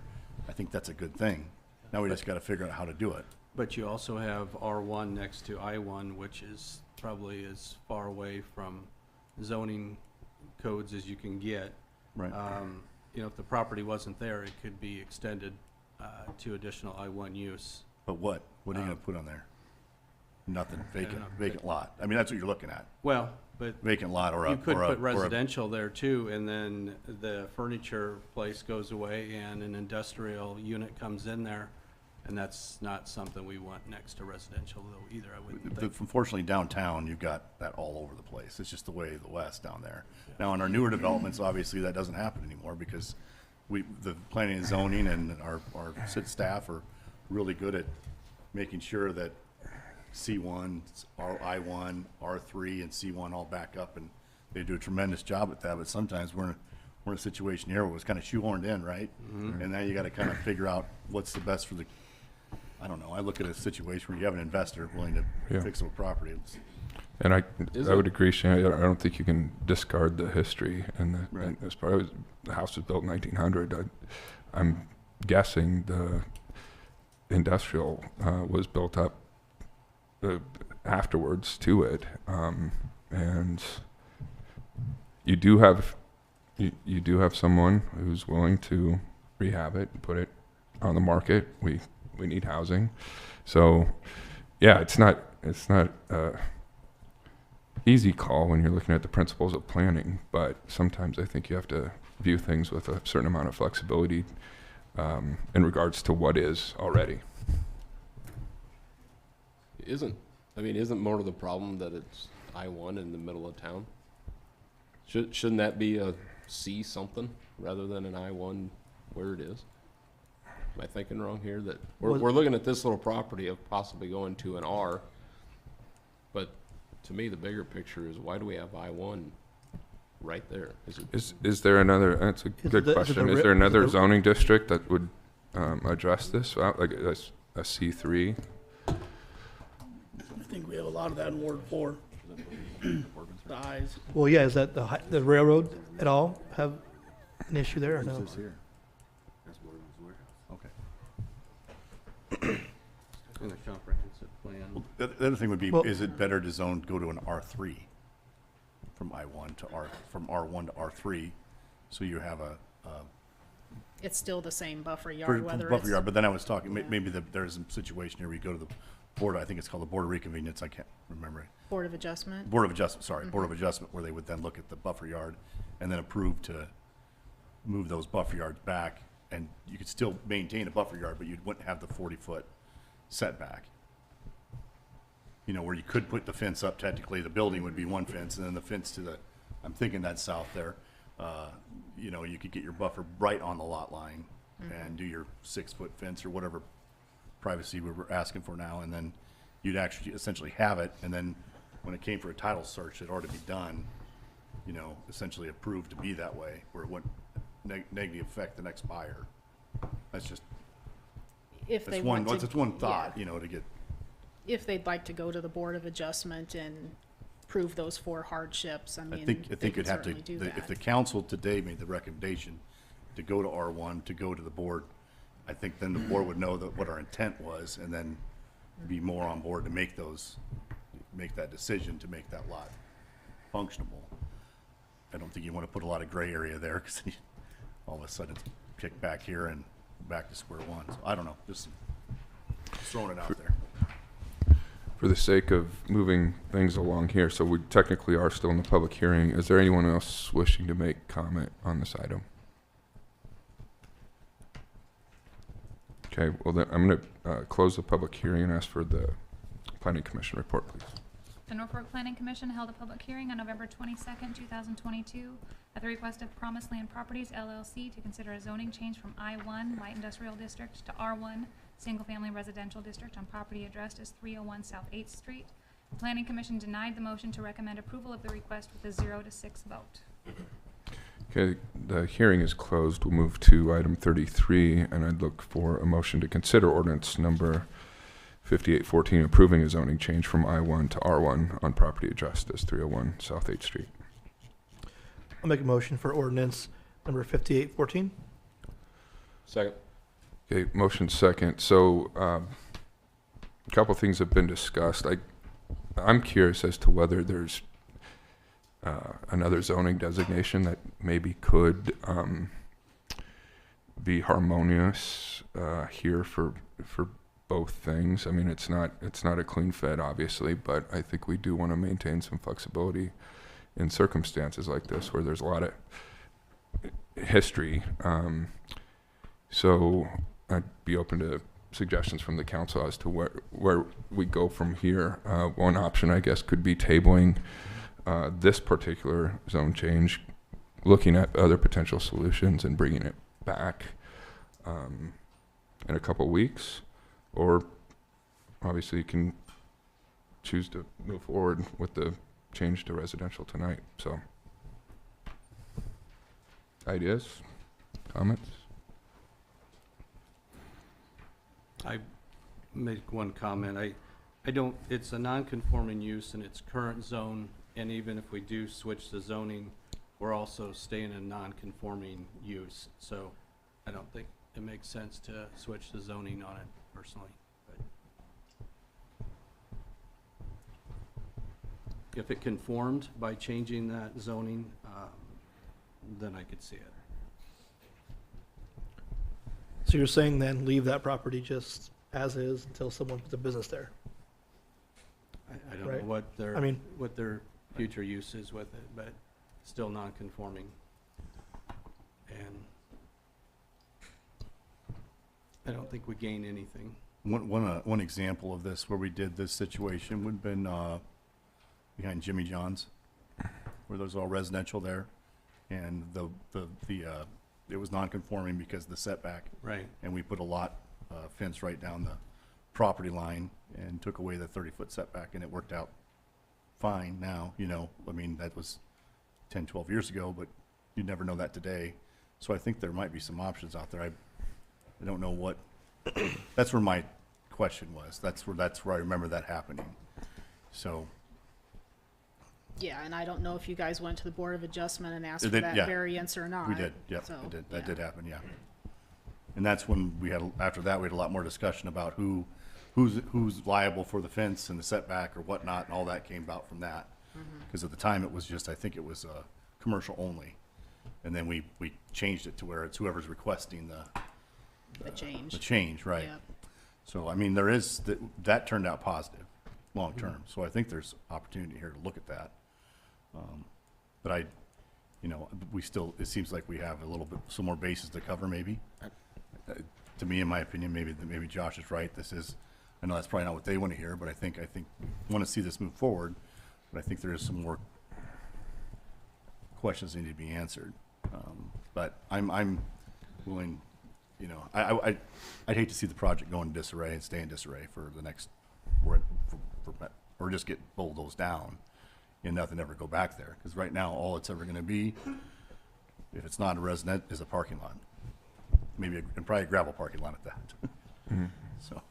Right now, the investment's in a home, R1. That's where the investment's at. There's no one from a commercial saying, hey, we want to invest in this lot. So we want to see investment in our community. And housing's an issue. I think industrial's a little heavy for that area. So I would just say that I would lean towards rezoning it to a residential. And industrial maybe doesn't even seem like the right match because that's more, I mean, there's retail there. I mean, that's a retail operation. And we have instances throughout all of our downtown where you have residential commingled with commercial. I think there's a way to figure this out.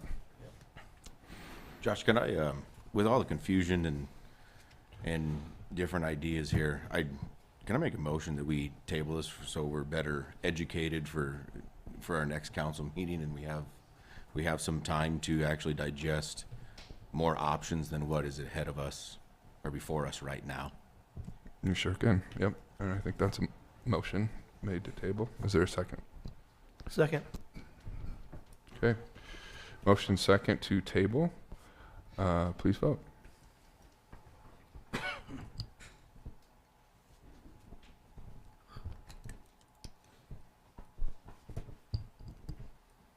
Voting in favor, Arns, Webb, McCarthy, Murin, Clausen, Hildebrand. Voting in opposition, Granquist. Motion to table ordinance number 5814 carries. So just as a note to that, I think we do want to work over the next 2 weeks to try to find something to come back in front of the council as a proposal, so we don't have too much time that puts the owners in limbo. So. Yeah, I think I want to note that that's why I was leaning that way. I don't know about tabling. My personal opinion is move forward with R1 and we figure something else out on the industrial side of things, but. Yeah, That's the well, direction we're going we've now. moved, so yeah, we have to. May end up that way.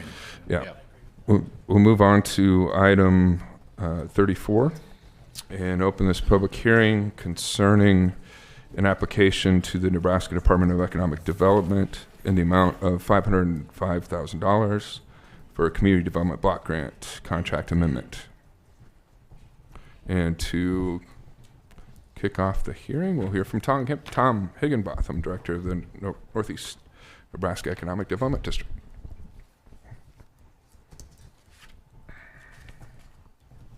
Thank you. As the mayor said, Tom Higginbotham, the Director of the Economic Development District here in Norfolk. And I could give a little history of the district for Justin's Webb's, but I won't keep you here till midnight, because when I start talking, I talk. But we're here but we'll get together in a later future to talk about who and what we are and what we do for the city. We're here to hold a required public hearing for the Community Development Block Grant Program. As you all know, the Community Development Block Grants are HUD funds given to the states to dish out. Obviously, these are COVID grants going back to the COVID project back in 2020. Basically, if you guys remember, on June 7th, you guys had a public hearing to apply for $505,000 of grant funds to help Midwest OBGYN Clinic create a mobile, I just lost my train of thought, mobile health clinic to help to go out within a 150-mile radius of the area to help with the pandemic, and help reach those people that don't have access, or get that mobile vehicle out there to where we can, get doctor visits virtually and those kind of things to kind of, stop some of that COVID exposure. It was a great project. This here is public hearing is for a budget amendment and an extension. It's not a new grant. The state of Nebraska had extra money lying around from the COVID projects. So they reached out to all of the current grantees and say, hey, we got some money, would you be interested in that? So our office, being the administrator of this grant, worked with the city and the Midwest to say, hey, there's some extra money out there. Could you use it? And they said yes, to continue to buy some more equipment. With this money, they're going to just continue to buy equipment for this bus and get that up and running, and also pay for working capital, which would be salaries and hiring some staff. With the original grant, they were required to create 6 jobs above and beyond the baseline of 40. They've already done that. So with this extra $500,000, the state said you got to create another 6. So at the end of this grant, we're going to have a total of 12 new jobs over the 42 baseline. This is a forgivable loan to the business. Really, the only requirement is they have to create those jobs within 12 months and then maintain those jobs for 12 months. And then as the administrator of the grant, that's what our office will do. We'll make sure that they buy the equipment, we'll log the equipment, take pictures, all that fun stuff, and check and make sure that they hire the 12 people at the end of it, double check the records, fill out the reporting for the state of Nebraska.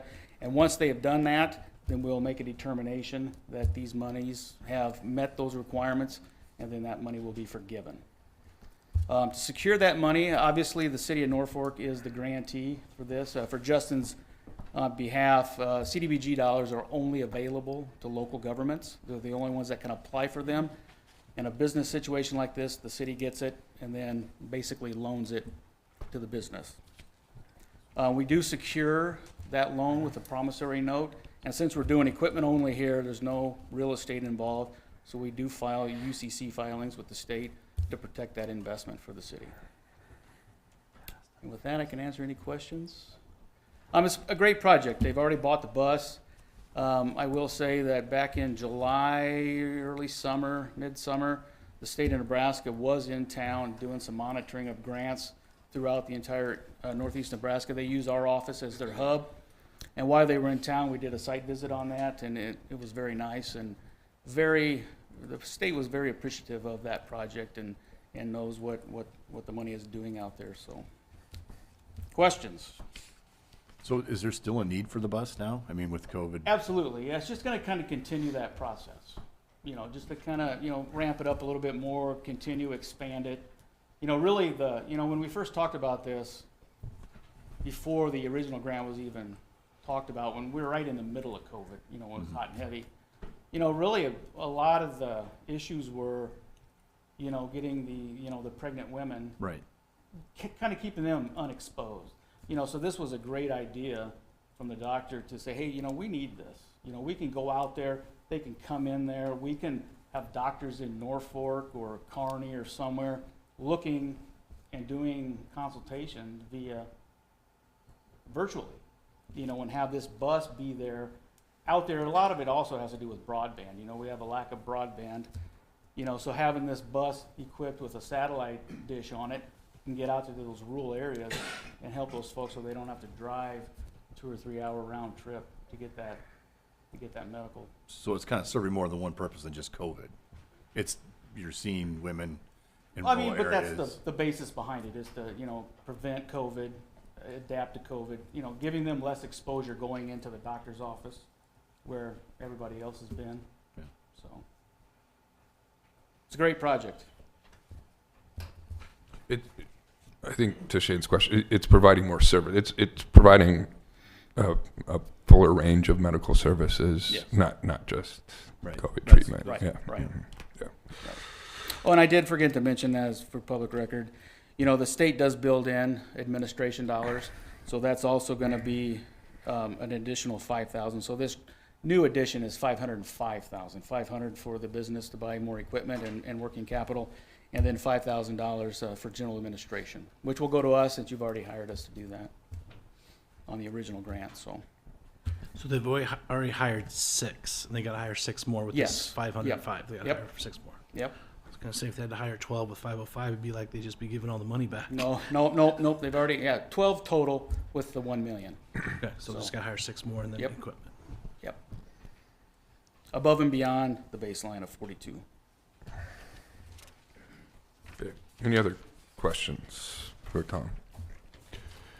Okay, thank you, Tom. This is a public hearings. Oh, Oh, shoot, sorry. yeah. Okay. It is a public hearing, so anyone wishing to comment can do so now. Okay. Seeing no one, I will close the hearing and move to item 35. Would look for a motion to consider resolution number 2022-62 approving an application to the Nebraska Department of Economic Development in the amount of $505,000 for a community development block grant contract extension and budget amendment. I will offer for consideration resolution number 2022-62, approving an application to the Nebraska Department of Economic Development. Second. Motion second. Any further discussion, council? Okay. Hearing none, please vote. All council members present voting in the affirmative, resolution 2022-62 is adopted. All right, that takes us to our regular agenda, and item number 36 would look for a motion to consider ordinance number 5810 to amend sections 25-1, 25-2, 25-3, and 25-9 of the official city code to prohibit the removal of city corridor trees funded and or planted by the city without prior written approval from the city, and to allow planting a tree closer than 5 feet to the back of a curb on certain residential streets. As a note, this ordinance passed on first reading at the November 21st council meeting. I will offer for consideration ordinance 5810 to amend sections 25-1, 25-2, 25-3, and 25-9 of the official city code. Second.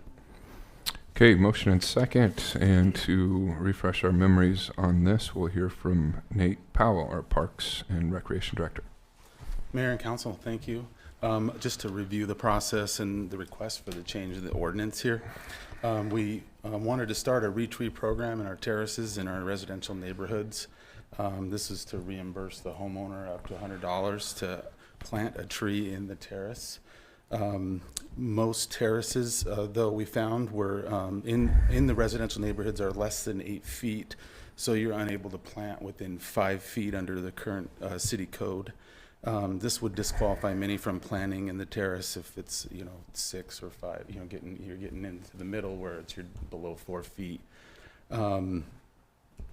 So we have removed that requirement to allow a homeowner to plant within 5 feet of the curb. This would be in 25-33, which allowing residential neighborhoods with 25 miles an hour or less to plant trees within 5 feet of the curb.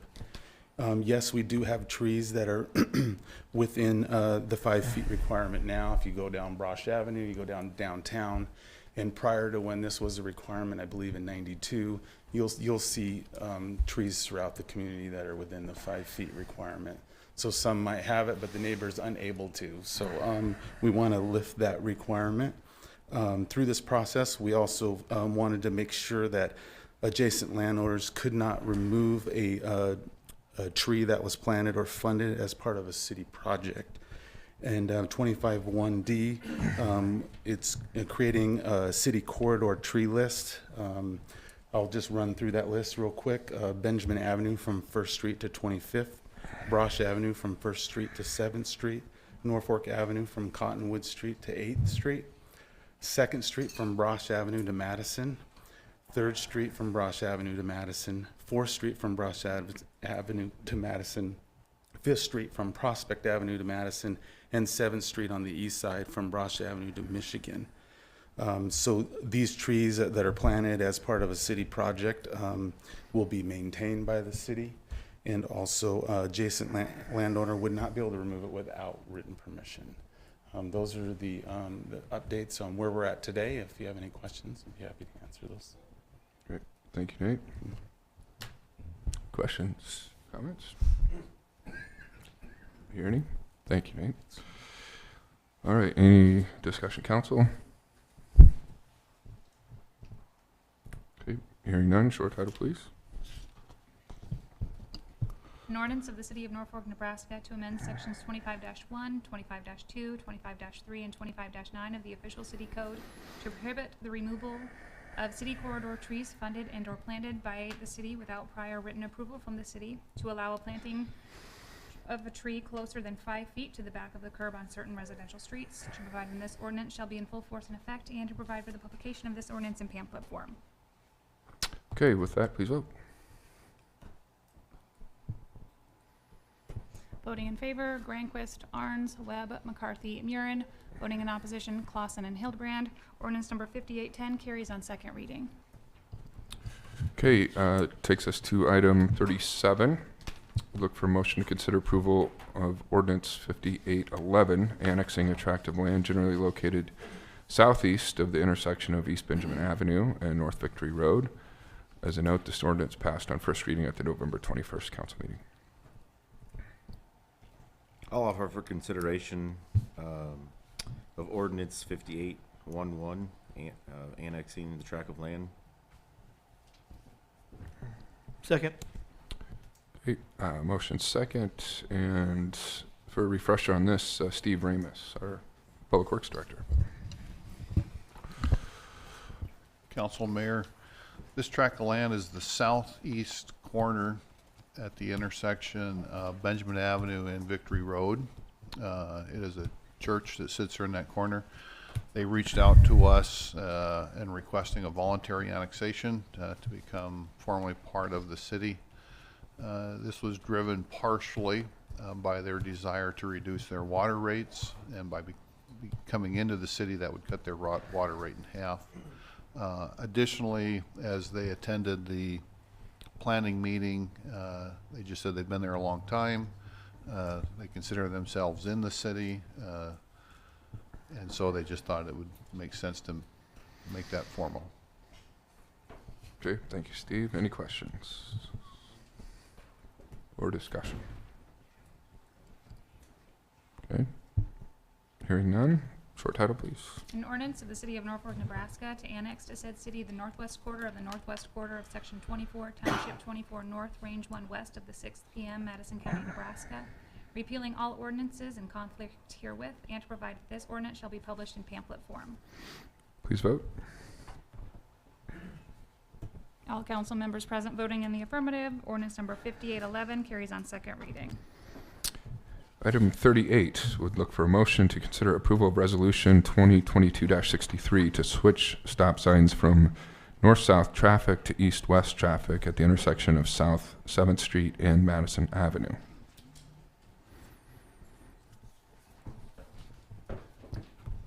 I'll make a motion for consideration. Second. Okay, motion and a second. And for some background on this, we'll hear from Chief Don Miller, the Norfolk Police Division. Mayor and Council, I'll give you a little bit of background. I suspect Steve Ramus might have some additional information to add to this. This request is something that comes for a variety of different reasons. One of them is that as thinking about emergency vehicles, with Brosh Avenue being closed at First Street in the near future for construction, that will reduce our abilities for responses to the east part of town. With the development of Norfolk Avenue, it's grown significantly over the years. It makes that unlikely place for us to respond, leaving Madison as a primary route for us to have emergency responses. In addition to that, when we looked at, or Steve Ramus looked at traffic counts, there's a significantly larger number of traffic going north-south than there is east-west. And with the north-south stops, we were having backups to Norfolk Avenue, the traffic light, and causing congestion. This intersection has been this way for decades, and I know it's going to initially sound like a change that will take some learning, and it will. But with the changing of the stop signs, that would allow free flow traffic north-south. It would allow emergency vehicles to get to Madison Avenue a little bit easier, and it would reduce some of the backups for the north-south traffic, as well as handling the volume of north-south traffic. If it's approved, there's a learning curve involved that wouldn't happen right away because there's some signs that would have to get ordered. And we've talked about how do we mark this to assist the citizens in learning. And the city has the 4 sign trailers, the pop-up display signs that we would put at the intersection to help educate the public as they're approaching, as well as law enforcement would monitor it for problems as it went along. So do you have anything to add on that, Steve? Not necessarily. I can't remember if you mentioned the closure on First Street, but certainly we see this as potential heavier use while First Street is closed across the bridge. But when you look at that intersection, I don't know how long that's been there, but I think like Don said, it's been there a long time. I think traffic has shifted over that time, and just from a traffic analysis perspective, shifting the closure makes a lot of sense. So I think it'll improve flow quite a bit over there. So it's permanent. When First Street reopens, it's still permanent? We anticipate it being permanent, like everything. If we would make the change and find that there's an unforeseen problem, it can be readdressed. But it came up as a topic with the closures and the constructions. But as we looked at it, it would make sense to make it a permanent change. Yeah, seems like a no-brainer. I'm sorry? Seems like a no-brainer. Yeah. But some of our discussions with the way Norfolk Avenue is and that pushing traffic down Madison Avenue or Brosh, and now Brosh being closed, I see it as you're going to have even more traffic coming down Madison Avenue than you would anywhere else. On top of that, you're going to put stop signs in a way that you also have railroad tracks. Seems odd to me. Right? And we're flipping these around for rescue purposes that have sirens, but not necessarily traffic that's going to be more pushed down Madison Avenue because they can't go Brosh to go west in town. Seems odd. I would anticipate we will have additional traffic on Madison Avenue, you're correct. But it still would be the quickest response for emergency vehicles because trying to get down Norfolk Avenue with stop signs that are there would be difficult. I agree. I had other areas with stop signs with railroads, and of course that's always a safety concern.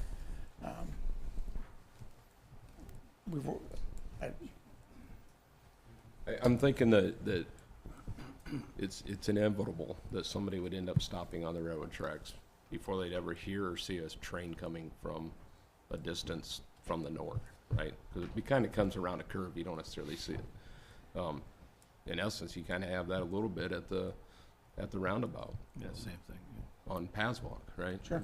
We're fortunate enough that there you can see both directions there, but I don't think you can see as well on Madison Avenue to see a train that might be coming from the north. And we're going to have more train traffic as industry is building on the north side. I don't necessarily see it, but that's why it's in front of us all to have a discussion. So. I've seen the backup, as you say, the backup from Madison to Norfolk Avenue. It's pretty significant, in my opinion. So I can see the issue getting through there. So I'm guessing that with the traffic counts, it's mainly when pickup and drop off at junior high, right? I mean, that's got to be when the. It's certainly, yeah, those peak movements in the morning, mid-afternoon, and then end of the day, that is where that congestion can be quite extreme. Right. Yeah. So what's better? I guess I'm trying to think. My daughter went there. We dropped her off, but that was a couple years ago. When you're pulling in, because that you can go you can go north-south there, you know, to First Street, then you're gonna go, you know, to get onto Baswalk to turn into the junior high to go the right way down the one-way. So would you anticipate people would then, yeah, I'm trying to figure out what would be the need for pickup and drop-off, how that would help. Do you see what I'm saying? Like when at peak times, like at Sure. between 7:30 and 8 and With the junior high, you have a one-way going either direction, so depending on which way you're coming on from. both sides of the junior high. Yeah. Right. Once- Steve, does this warrant a stoplight? Can't those be changed by No, it's- vehicles? Roundabout? Yeah. Okay. It's actually a good place for them. Yeah, I think it could certainly look like Paswalk there in Seventh. You know, I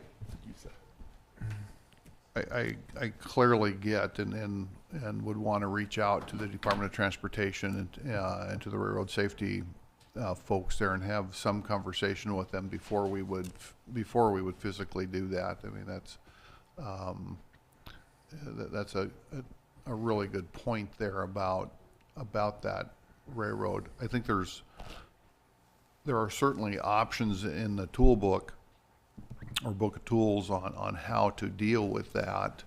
I guess the question for me becomes, is it pertinent to deal with that at the same time? And I would have to say it may be. I think the Department of Transportation would have a heavy say in exactly how we did that as a function of safety. I think as Chief Miller said, and one of the things we're really looking at trying to solve is just that safety response to the east side of the community, specifically as Brosh and First would be closed here come March.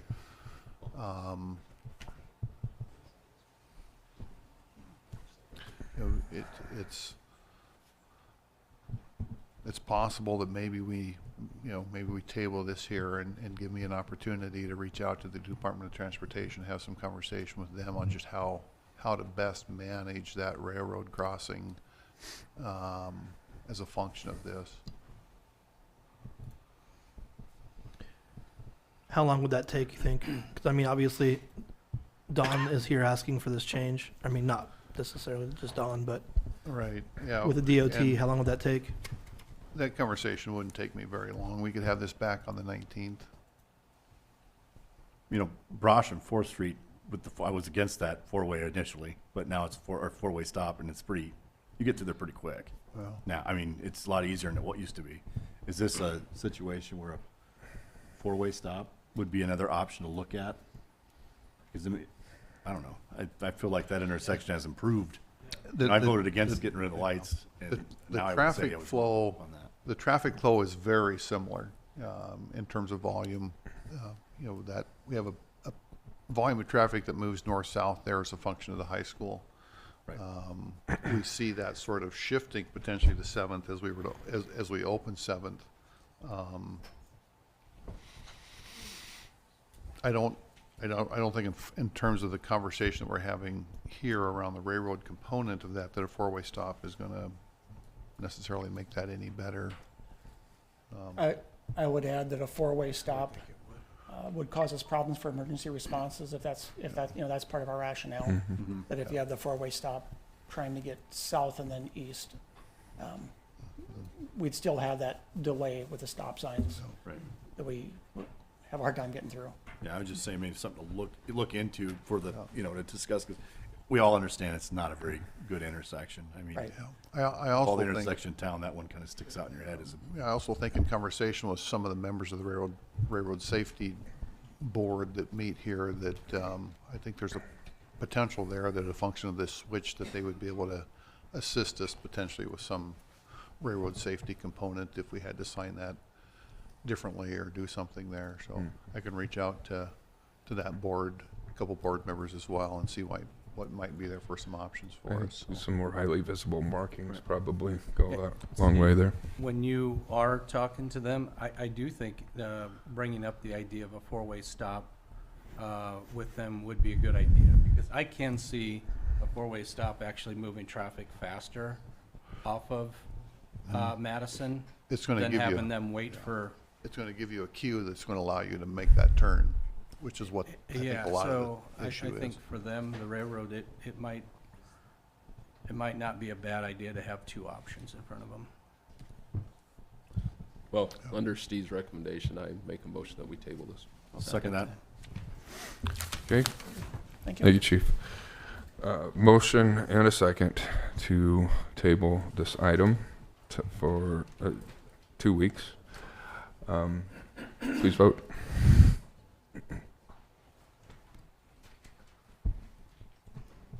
I'm missing one down there. Thank you. All council members present voting in the affirmative. Resolution 2022-63 is on the table. Okay, item 39, would look for a motion to consider approval of amendment number 1 to the original engineering services agreement with JEO Consulting Group Incorporated for Johnson Park final design project for an amount of $99,820. I'll make a motion for consideration of approval. Great, motion and second, and for some background on this, we'll hear from Anna Allen, our Assistant City Engineer. Good evening, Mayor and Council. This is a design amendment for a contract that was approved in July of 2021. Mayor and City Council approved a $402 contract with JEO Consulting Group for the Johnson's Park final design project.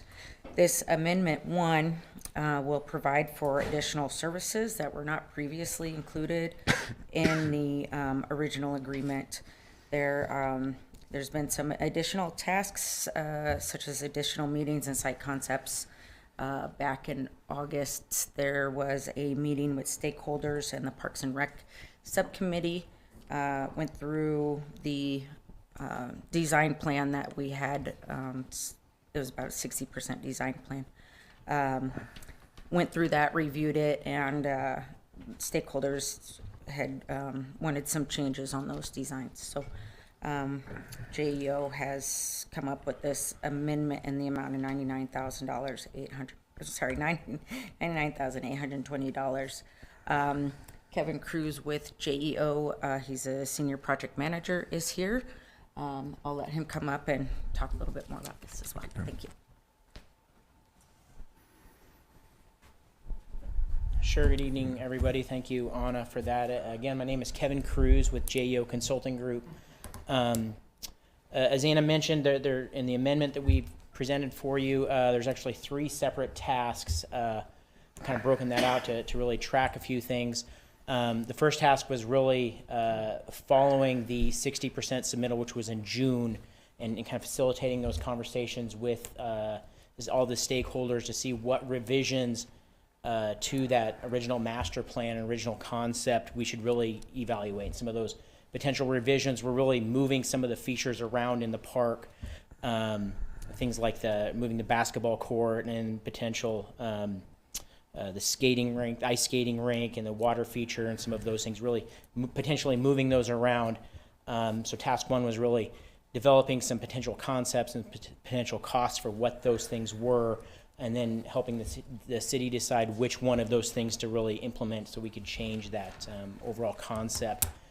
Task 2, as it gets in there, is actually amending or revising the design plan so that we can reflect those changes as we've seen. Those design plans up to a 90% stage were presented a couple weeks ago to city staff. Last week we did have a review meeting for those design plans. There's a few very minor changes that are yet to be made.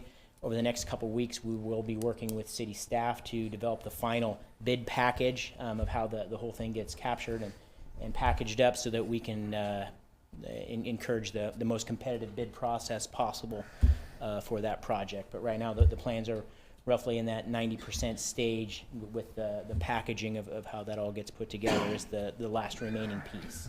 So, and then the third task is really a placeholder at this time for any potential additional renderings or illustrations or drone videos or other videos that the city might want to put on the website or those kind of things if the city does request those. So that task 3 for the update of site renderings is one of the things that will only be performed if requested by the city.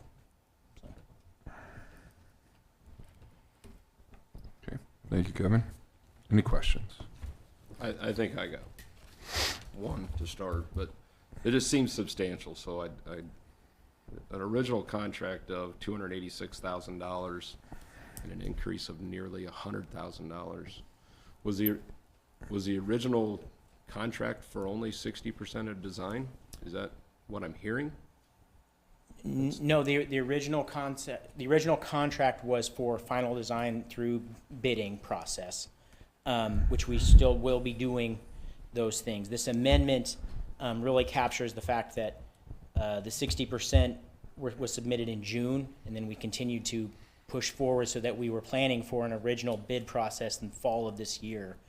So we were pushing forward to advance those plans as fast as we could so we could meet that bid schedule. And a lot of the changes that we talked about were made at that 80%, 90% stage. So it required us to go back and revise some of the plans of the things that were submitted previously back in June. Yeah, just a note on that, Corey, to kind of answer a piece of that question. There were, throughout the design process, and even more specifically in the last, I'd say 5 months since the 60% plans came in, and there has been multiple, I don't know the exact number, I'd say at least a half a dozen meetings where stakeholders have gotten together to really digest the plans, meetings on site with plan in hand, walking through the park. There have been some additions that were not part of the vision in the original scope. Those include a significant amount of more trail lighting down along the river and up into the park area itself. The more developed concept of having a new basketball area in there, replacing that older one that's in the northeast corner, but having a new one in there that would double as an ice skating rink with the chilling system built in to the concrete portion, so we're not having to mob and demob the chilling portion of the winter ice program. Another component that was added after the original scoping that was done back in the early 20s was more, there was a desire to do more irrigation within the park and have a just a greener, more solid turf within the park. There's also been, as a function of those conversations, the bowl area of the park has kind of completely changed vision. It's going to become more of a natural feature play area, and we're still exploring how to potentially get some more natural native vegetation into that area that's just a little bit easier to maintain with that type of a play area. But the real intent here of my answer is just to say that there have been some components that have been added, certainly not to the extent per se of $99,000, but there has been an increase in scope from what was originally contracted. And I would add to that too, so thank you, Stephen, for that. But also some of the modifications as we moved features around at the 60% stage, the grading plan, while it wasn't 100% finished, it was pretty far along. So every time we move a feature, while it might sound like it's pretty simple to just move this over here and that over there, it really requires entire regrading of a lot of the park. So, and that's a big piece of what that 60% level plan set really is. I will attest. 1/3 of it, sorry, but one third of that 60% design was worthless. It just seems astronomical to me. It's a 134% increase. Huh? 134% increase, what you're looking at right now. Yeah, for I mean, we all knew, I mean, you look at the basketball court there, we all knew that was gonna be redesigned, done something different completely. Irrigation, we knew they had to have irrigation in there. I don't necessarily understand still where $100,000 in redesign comes from. It's hard for me to fathom when it wasn't even complete of the original document of $286,000, basically 60%. So if I look at it, almost everything that was done as 60% is being redone. And I would say when we got to 60%, that was in June. By the time we had all of these things figured out, it was October roughly. And we were pushing forward so that we could have an October bid letting. So we pushed forward on the design of as many things as we could. And some of those things had to be redone. So I wouldn't say it was the entire 60% set of plans. But there was a significant portion of work that was presented in June. It's a 60% set that are completely different as presented in December as the 90% set. Those are completely different. Because so many things, as Stephen had a good list, that there were some fairly significant changes that have been made. Well, I think it would be That's really a hard bill for me as well. What I think would be beneficial is to see see what square one was, and then where we're at now, and see what all those additional changes were, and how that led to 134% increase. Because we're just sitting here talking, well, we did this. It's talking about $99,000. It's kind of tough to. And I can certainly provide a little Yeah. more breakdown I think of that's kind of where. what those things were. The one thing I will point out too is that of that 99,000, there is 10,000 that are for the future renderings. So that's really a separate thing Right. altogether. So we are talking about 89,000 of Sure. the 99. But I think it would help everybody. Yeah, I will attest to this because it's from my seat. I'm in a lot more of these meetings than council typically is, just because I'm a member of all the different subcommittees and am interested in this. So there was a very significant amount of time spent on location in meetings looking at changes, revisions, modifications. I think, Corey, to your point, it's not like the 60% was done and just got thrown out the window. There was certainly a base there.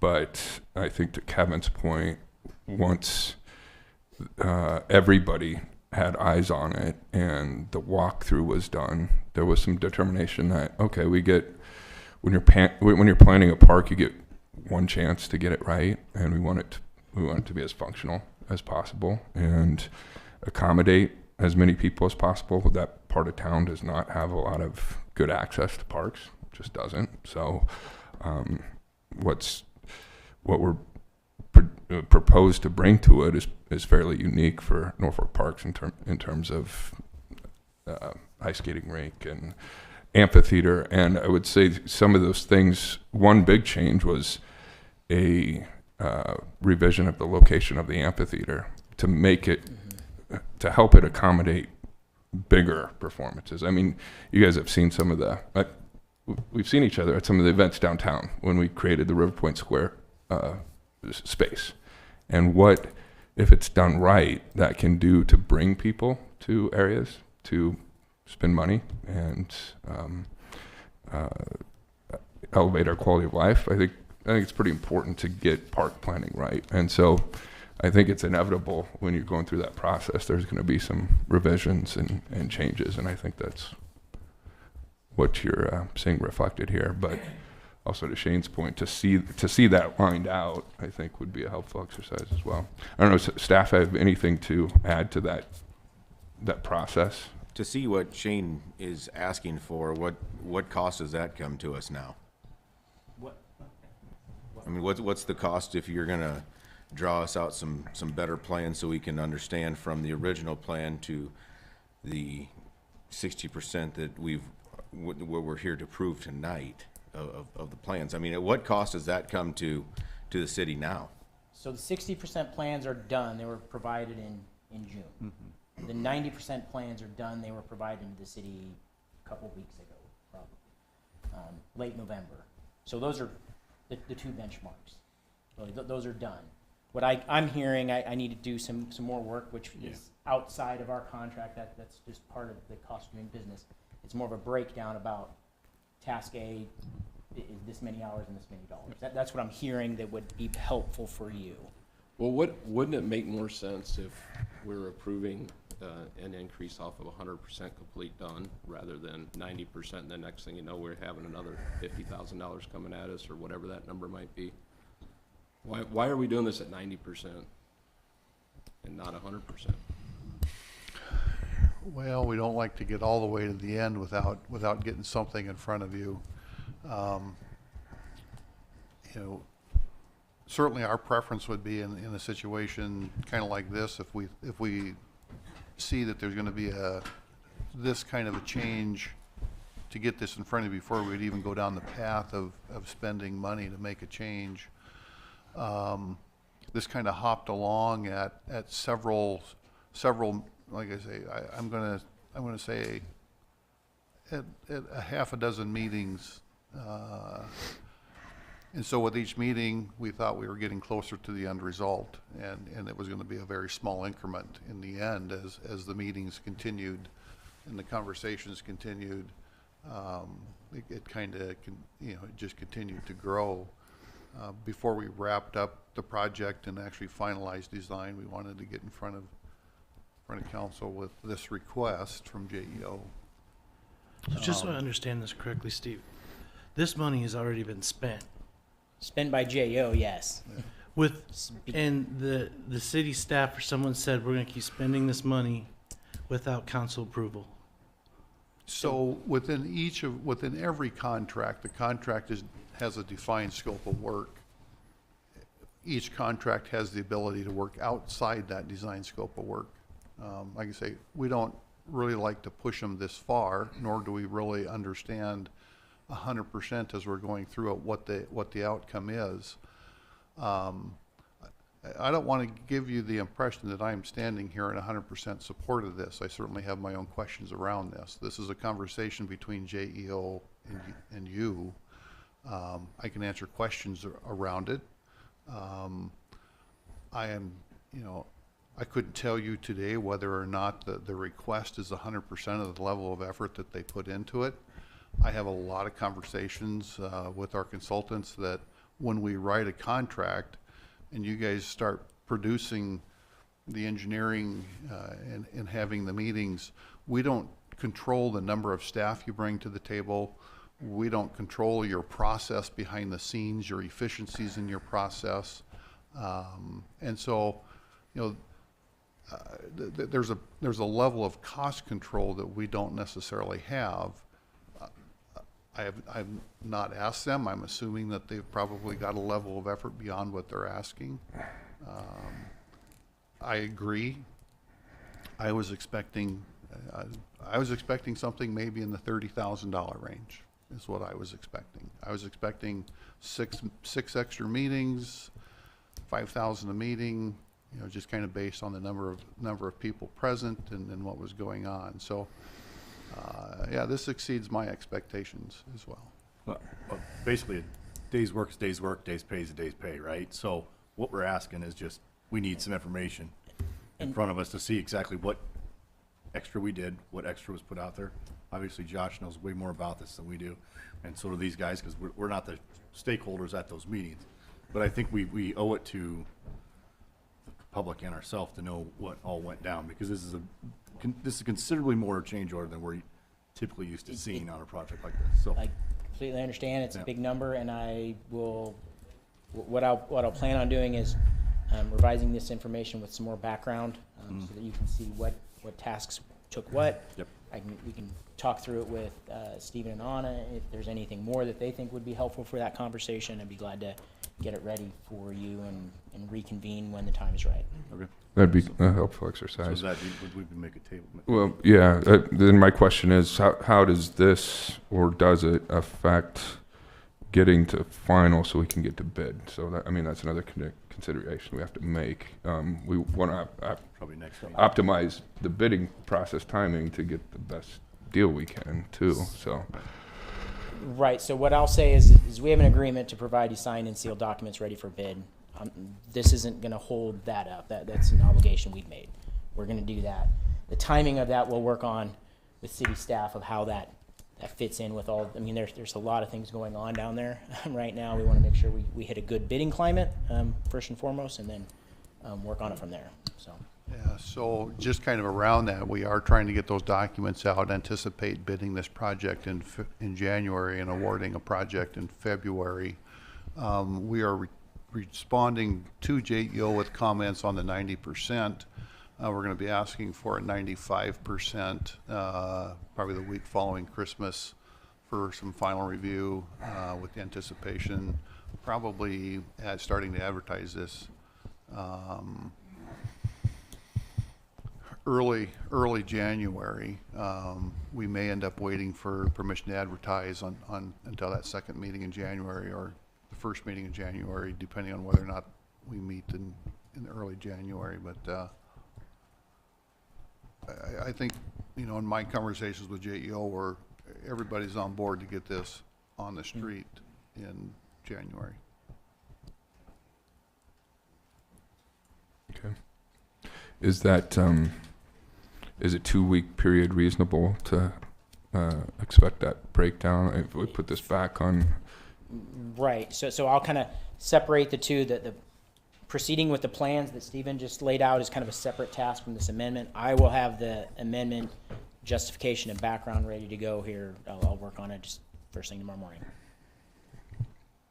Okay. All right. Thank you, Kevin. Do I hear a motion to table then? Yeah, I'll make a motion to table this. I'll second that. Motion and second to table item number 39 for 2-week period. Please vote. All council members present voting in the affirmative. Item number 39 is placed on the table. Item 40 would look for a motion to consider approval to award a contract to Johnson Service Company of Kearney, Nebraska for the 8-inch cured-in-place pipe sewer project for an amount of $39,596.25. I'll make the motion, Your Honor. Second. Motion and second, and we will hear for some background on this from Chad Roberts, or Water Division. Good evening, Mayor, City Council. What we got here is two small sewers, section of the sewer, 8-inch sewers on Maple Avenue and Pierce Street. We went ahead and got the bids for this November 21st of 2022. We received 3 bids. They are located in your packet. We currently have $110,000 approved in our current budget. This is a reline project on these 2 sewers, and the city's looking for approval from Johnson Services in the amount of $39,596.25. Any questions? Questions, council? I think you're off the hook, Chad. Thank you. Thank you. All right, any discussion? All right, hearing none, please vote.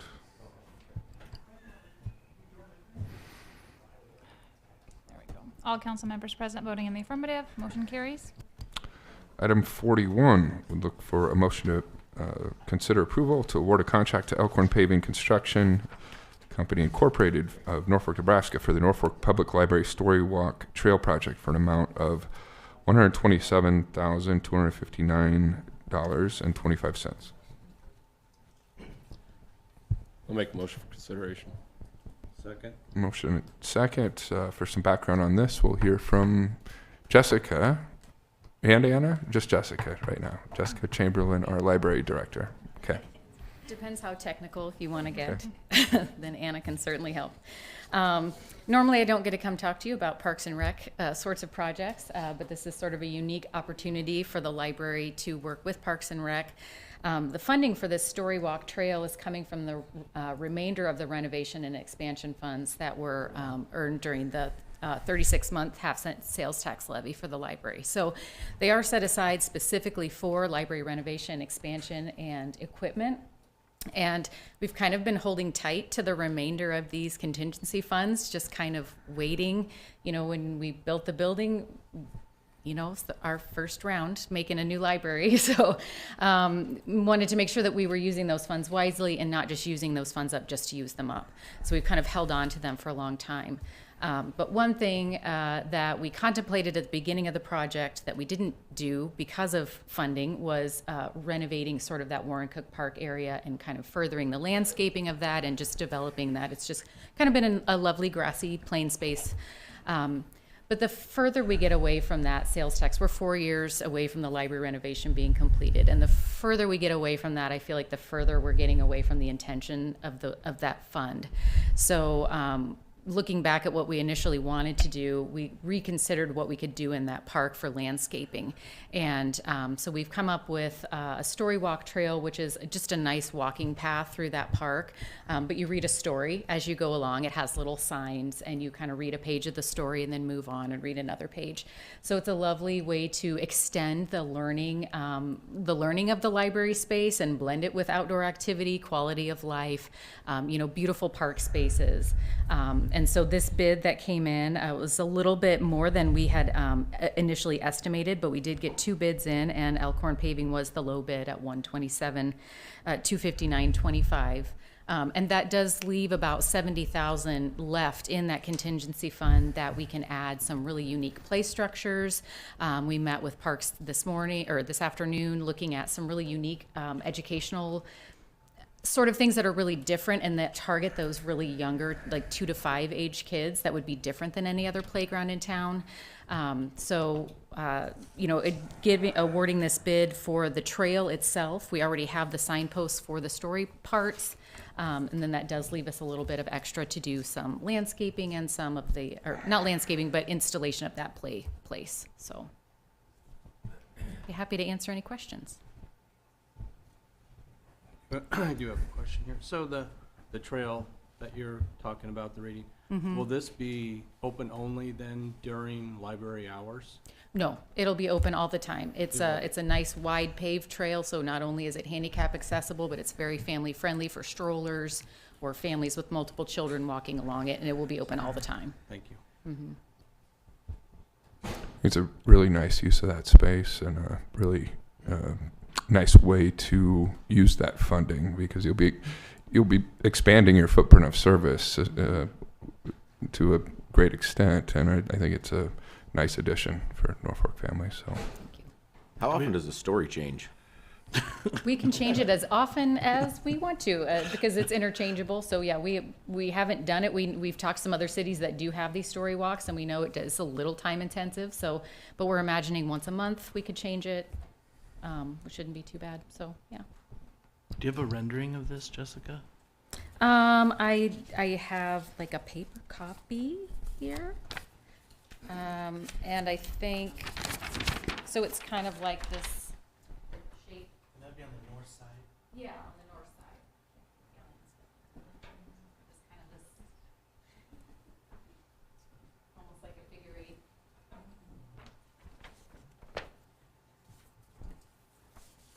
Yeah, and the play structures haven't been picked out yet, so we don't have those for sure yet.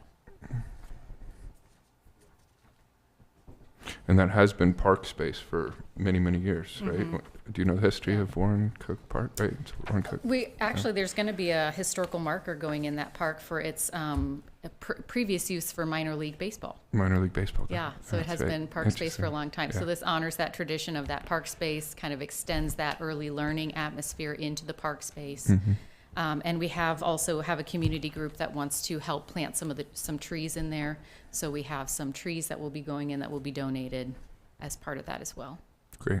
So I have a question for Randy. Randy, this money absolutely has to be, there's no other avenues to use it for anything else but the library? Is that correct? That's correct. This was a ballot issue, and the ballot language said that dollars raised by that additional half-cent sales tax for the 3-year period, it was in effect have to go for library renovation, expansion, or equipment. So it is definitely restricted just to the library. All right. Thank you, Jessica. Any further discussion? Hearing none, please vote. All council members present voting in the affirmative, motion carries. Item 42, would look for a motion to consider approval of letter agreement amendment number 1 to the original engineering construction design services contract with Olson Incorporated for the 36-inch sanitary sewer rehabilitation 2022 Monroe Avenue to Logan Street project for a time and expense basis not to exceed $47,900. I'll make a motion for consideration of approval. Second. Motion and second, and once again, Chad, for background on this, please. Well, we'll see if this one goes around as easy as the first one. So what we got here is a 36-inch sewer interceptor down there on Logan Monroe. We're looking at doing some rehabbing that sewer there. Originally in May 2nd of 2022, the city council awarded us to go ahead and work with Olson's Associates with a contract here to look at doing a CIPP, the cured in place concrete lining on the sewer. After their investigation was done, they came back and said that this current condition of the sewer would not work with the CIPP lining. So this amendment here is something similar to what we did over on Milk Specialties last year, the year before, where we did the parallel sewer install along with the older sewer. It was a dig-in-place trench-style sewer, and right now, so part of this amendment would include the assessment or easements, excuse me, additional design on this contract, doing some of the geotech investigations, some drilling and stuff on that sort, and then also getting the plans and specs associated with the project. It's not supposed to exceed the $47,900, and it's based on time and expense basis. So we're looking at receiving the approval from you guys to go ahead and approve this with Olson's Associates to move forward. Any questions? Is this 60% of the engineering? Too soon. Chad, I'll ask one. This is for Yes. design, but do we have any idea of what this can end up costing? We currently, in our budget, we got $1.1 million in our budget for this project. So we haven't seen any of the budgetary numbers come back yet on the reline or the previous You feel reline. we'll be close to that, though, since we can't line it like we were originally going to do? With today's market prices, I can't answer that for 100%. Probably higher. Yeah, there's potential. Why couldn't it be relined? It was an old steel pipe with a tar lining inside. They wouldn't be able to get all the tar removed from the lining properly, and some of the condition of that steel was deteriorated to where they were just afraid that reline wouldn't have the proper structure. This line's on Logan Street heading. This south. one's actually, it goes south and then it goes over towards the wastewater treatment plant. It's Okay. actually down there in Jackson is actually where it's at. So Okay. it's one of the main lines going in the wastewater treatment plant. We got quite a bit of flow coming down that particular line going into the transfer station. So are you replacing it with the same size line? Yes. Or do you Yeah, need we're to going do with a that 36-inch, same size line. And then basically the reason for that is most of that sewer that's coming down that line is pretty much developed out. So we're going to keep it with the same size. Does that come from 4th Street down? Sorry. I'll go for it. Does that go to 4th Street down Monroe then? Yeah, it goes from 4th Monroe south and then over to the wastewater treatment plant. That line, that I think line, there's that caused some issues for you, that line there, doesn't it? What's that? You guys jet that line quite a bit. Yes. We actually jet all of our lines at least once a year. Some of them we do a little bit more than that. So I have a house on Jackson. I called you a few times. Yes. To come jet that. So. In doing this process, Chad, you won't have to shut the other line down then, correct? No, we won't. That existing line will stay in place until this line passes all the testing. Once it passes the testing, then we'll go ahead and move the sewer flow over to the new line and abandon that old line. Thank you. All right. Any other questions or discussion? Thank you, Chad. Yep, thank you. All right. No further discussion, please vote. All council members present voting in the affirmative, motion carries. Item 43, would look for a motion to consider approval of resolution number 2022-64, authorizing the application for fiscal year 2022 flood mitigation assistant grant for improvements at the City of Norfolk's WPC plant and authorization for the mayor to execute all related documents. I'll make a motion for consideration and approval of resolution number 2022-64. Second. Motion second, and for some background on this, we'll hear from Anna Allen once again.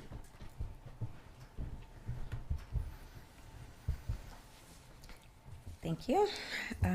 This is a resolution that we put together for a grant opportunity for the water, the WPC plant.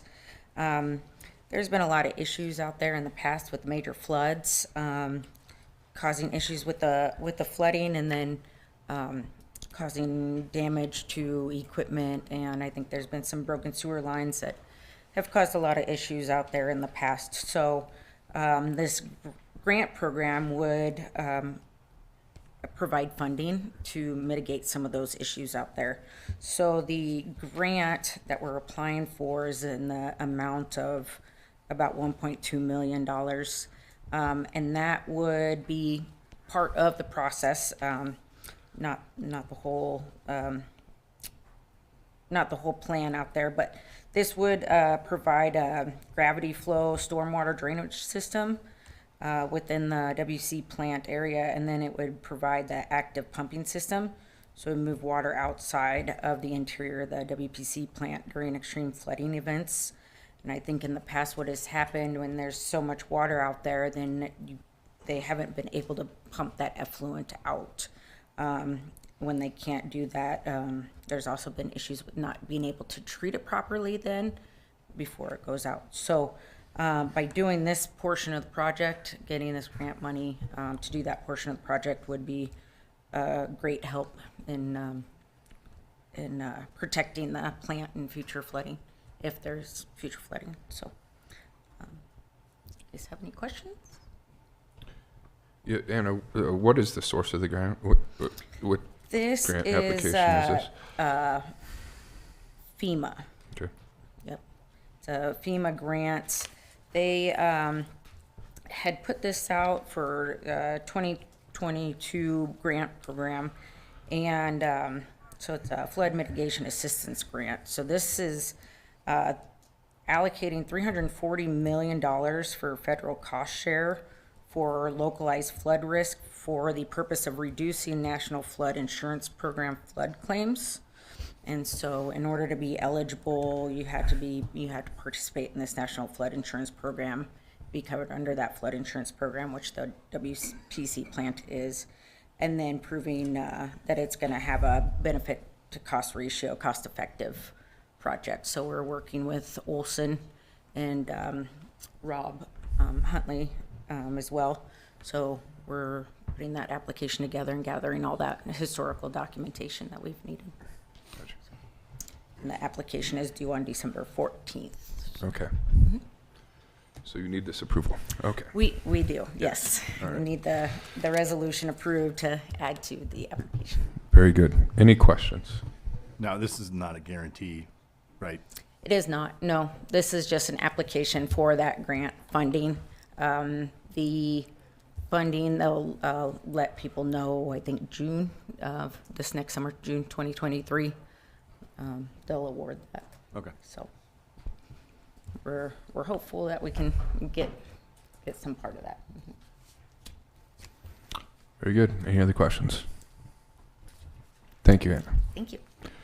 Any further discussion? Hearing none, please vote.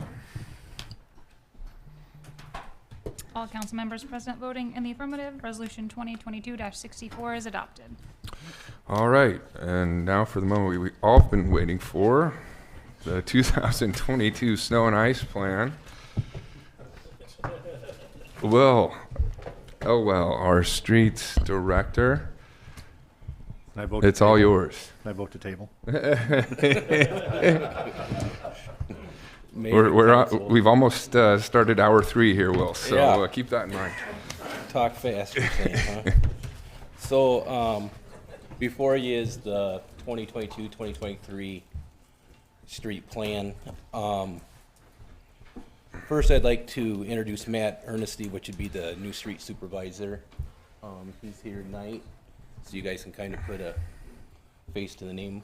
So maybe some of you know him, but he's been doing great. So with that, updated the lane miles. We went through quite a few changes here in the last year, from equipment to just the way we're doing things, the maintenance, to get it to this point. And then, once you get it there, you got to see if it's actually going to work or not. So we had a couple small runs here the last couple weeks.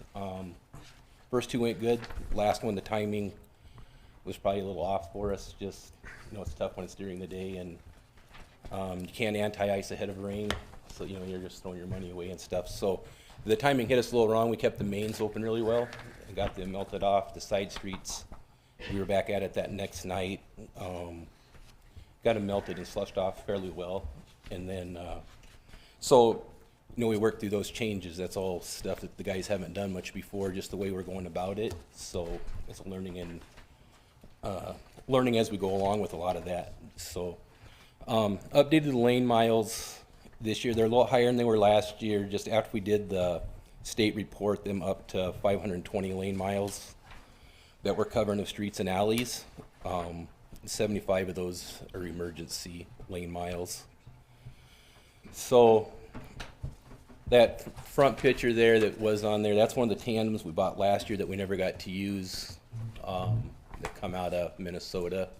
We got 2 of those trucks. So those are running the main corridor, mainly 81 275, 35 Victory Road, and some of East Benjamin is the route that those 2 trucks and a couple others are on.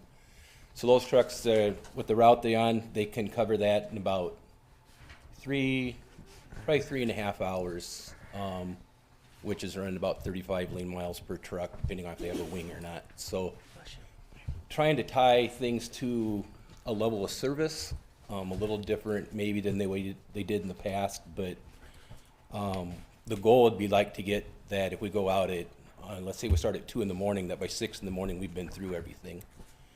All the equipment that we've ordered is not here yet, so to make that work this year might be a little tough.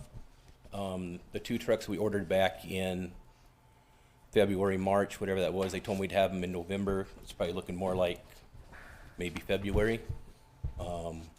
Just waiting on things like everybody else has been. So to have them for this year's snow, we might be pushing it the way it's looking. So we went ahead and put a snow plan together, figuring we wouldn't get those, and do the best we can do. So, and we're still waiting on a couple salters that were ordered in the end of September. So it'll just speed us up as that all happens. But so the existing snow operation, the streets will be cleaned when the weather permits, with the timing of the storm, of course. If it's snowing in the afternoon, we'll stick around and plow till that night whenever, and then we'll be back at it. But right now, the equipment consists of 13 plows, 4 loaders with pushers or blades. The loader with the snow blower is going to be for big storms, and we'll get to that in just a little bit. And then we got 2 pickup plows for alleys. And then now we're running 6 trucks with slide-in salters, and we got 4 brine trucks as well helping. So we changed around some of the tanks we have and have done some cleaning there. We did have 20,000 gallon of brine, and then they had a 10,000 gallon tank. Then they had geomelt, and we switched that around and we had a 5,000 gallon tank in the yard. We're putting the geomelt in that, which holds a semi load. So we got 20,000 gallon of brine on hand, and then we blend 10,000 gallon of geomelt or beat heat and brine to whatever percentage, depending on the temps that we're dealing with. So we got more capacity on hand storage that way. And then we cleaned the brine tanks we had. We've been through a bunch of maintenance on those. We had about 2-3 foot of sludge in the bottom of them, so we've talked with Chad and backed all that stuff out of there, which took us a while, but we were losing that capacity. So they had done it in the past. It had just been years, and some of it just comes from the salt being dirty. Some of it's we're filtering more. Takes longer to make it, but trying to keep that out of there. So not a fun process, but it's all part of moving forward. So so that's what we got for liquid on hand. The snow emergency routes in the downtown business district. The snow emergencies are, well, they're the first we go after, so that's our mains, and then we go to the secondaries. The way it's working right now, we'll have, before we had 2 crews that went out, and it took about 5-6 hours to go through the emergencies and get through the secondaries. Right now, we can cover those emergencies and secondaries in about 3.5 hours, the way we got it set up. So as we get the other trucks in and stuff, hopefully that improves, and then we get into the residentials earlier yet. So it just will take some time. Trying to put a snow plan together 3 different times in 3 years, the guys got to try to adapt to that too. So we've held off as long as possible, hoping maybe them trucks would show up or something, but we haven't quite had that luck yet. So you'll see things change as we keep going forward. And the way the emergency work, they're still set that the traveling public hopefully can get within 6 blocks and they'll be to a secondary or a emergency that there's something's plowed for them. We will be out plowing early and making sure things are open. So it's hard to tell on this. It's probably better up on the combined emergency routes and secondaries are where all the arrows run on there. Those are all within a 6-block area of getting to an emergency or a secondary route. So it's hard to tell on the printout here. And then the downtown business district will be different than, I don't know if it's ever been done, but it will be probably in a while. So we have no contractor on hand to help load snow into the night of the storm. So there we're pushing and piling that. And every storm will be a little bit different depending on how much there is. Just like this last one was 2-3 inches. We could push that to the side streets and get it off of Norfolk Avenue. And then we loaded that out that following night. We could get contractors to help us the following day. We couldn't get nobody to help us the day of. They're all committed to other businesses and stuff. So thought it went pretty well. Madison Avenue probably took the hardest hit down there, it seemed like, just the way it got packed down from traffic, and we couldn't get on it during the day, just that everything's too big. So we went at that at 2 o'clock that next morning, and I think we had it shoved off probably by 4:30, 5 o'clock. You know, that was a fairly small snow. Had it loaded out the following night. We come in at 2 o'clock, and I think we had it loaded out by 6 in the morning, something like that, with a couple side dumps. So that part will change, and as we get bigger snowstorms, you may see them in a couple parking spots on Norfolk Avenue till that following night. We didn't get any complaints this first one that we know of, unless you guys have heard any. You know, we're always open to hear, because we could pile somewhere else. We can only push it so far, you know, depending on how much there is. But so that's kind of, you know, we'll learn as we go, and not saying it won't be plowed different every time as we figure out the growing pains of that. But it seemed like the 4 loaders down there got it pushed off rather quick. So we just hope for the best there and see what happens next year, if we stay with that or just how that all works. But so that's the downtown part of that, and then we'll continue to load out the parking lots and stuff as they need it. So we'll be working with that as we go. Snow emergency, it will be declared by the city officials to keep the public safe. The, you know, timing is a lot of it. Wind, you know, the amount we're getting. You know, I hate calling the snow emergency if we don't need to. Probably the biggest thing for us is that helps us a lot is the parking on the even sides. You know, and if people can just do that every snowstorm, it just speeds up what we get done. A lot of them areas we can't get through very well. As equipment gets bigger, it makes it tougher. So, you know, I mean, there's going to be them times we need to call it, but if everybody just kind of helps out and parks on the even side anytime they think of it, and then we'll just have to, you know, go by the storm. But call it early enough that you know, everybody knows that they're not in bed already type thing. You don't have to make that decision, so. And then the snow emergency notifications, work with the personnel, Andy, Steve, Chief Miller, Scott, and then it'll be on the Facebook and the boards and everything throughout town. But we'll try to get that called as soon as we can. So,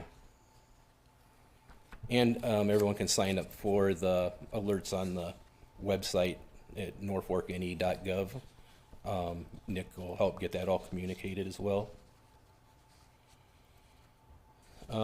De-icing operations, it's changed a little. I know they've worked close with the police department before and getting called out. The way we're going to try to go about it, or we will go about it, is Matt or I will be out driving when they're talking snow.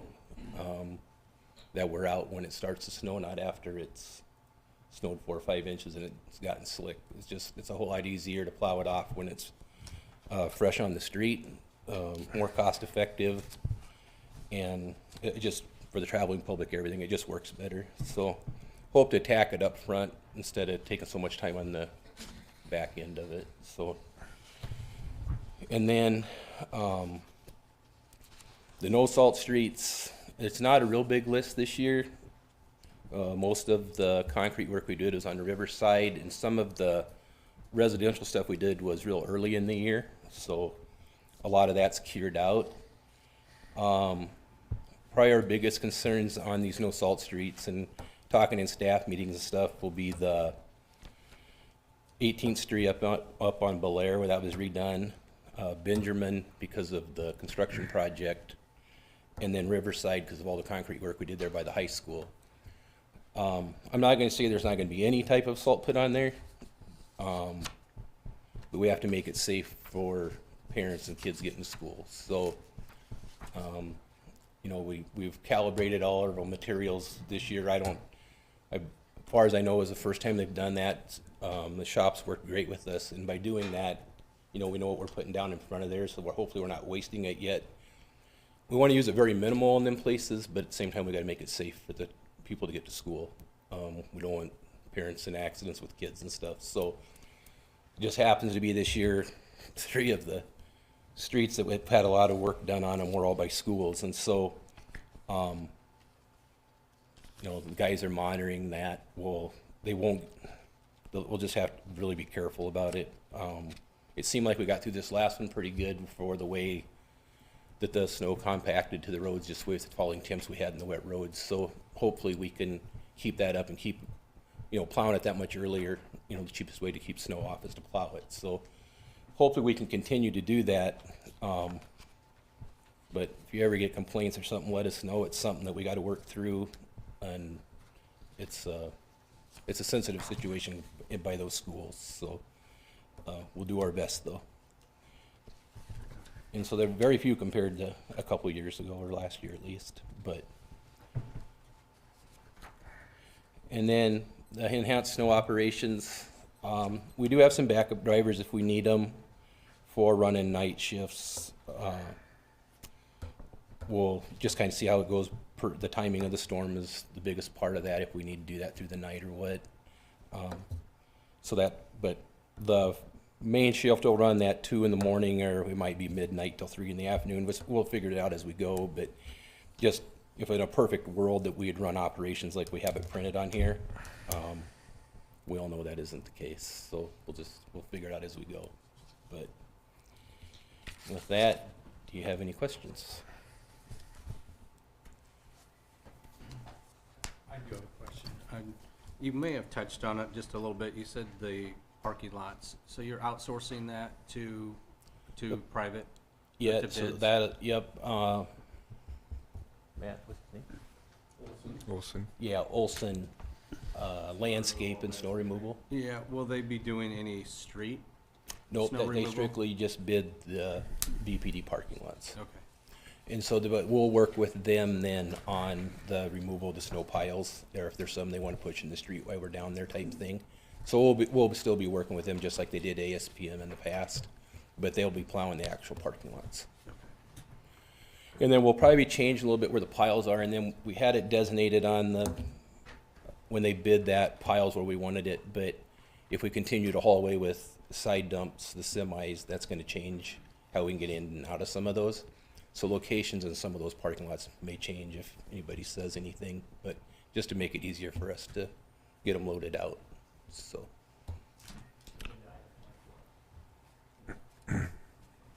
Yes, that's who's at the VPD agenda item number 24 in the packets. That's who has the VPD parking lots. Yeah, I'm Okay. aware of that. I Okay. just didn't know if they were doing any street No. snow removal. No, we put that out for bid at the same time as that, and we didn't have anybody bid anything. Except for, and they didn't bid it, it was just a verbal commitment we had on hauling before that went out, just to make sure we were covered if we got snow before that packet went out. And they've just stayed, it'll stay that way for this winter with them. So 13 plows will, and how many drivers, trained operators do we have of it accessible? So there's 13 drivers in those 13 trucks. Actually, we got a 14 truck, and Matt's been in that. The 4 loaders, then, the timing of the last one, they didn't go out during the day, you know, because of being, you just can't plow with traffic with those things. But they were out that next night when we were out doing residentials. So then those 4 are out. And then the pickup plows, that'll be guys from water from Chad's crew when we need to call them in for that. We actually have one, their guys filling in now. We have a guy out until the end of the year, so we have one of his guys running that plow now as well for us. Very good. Well, I think public certainly appreciates some of the reforms that have been made, especially getting out early before the snowpack, and having the right resources available to get the job done. So we appreciate your leadership there. Thank you. Any other discussion, commentary, council? Snow and ice plan. Hearing none, we are adjourned for the evening.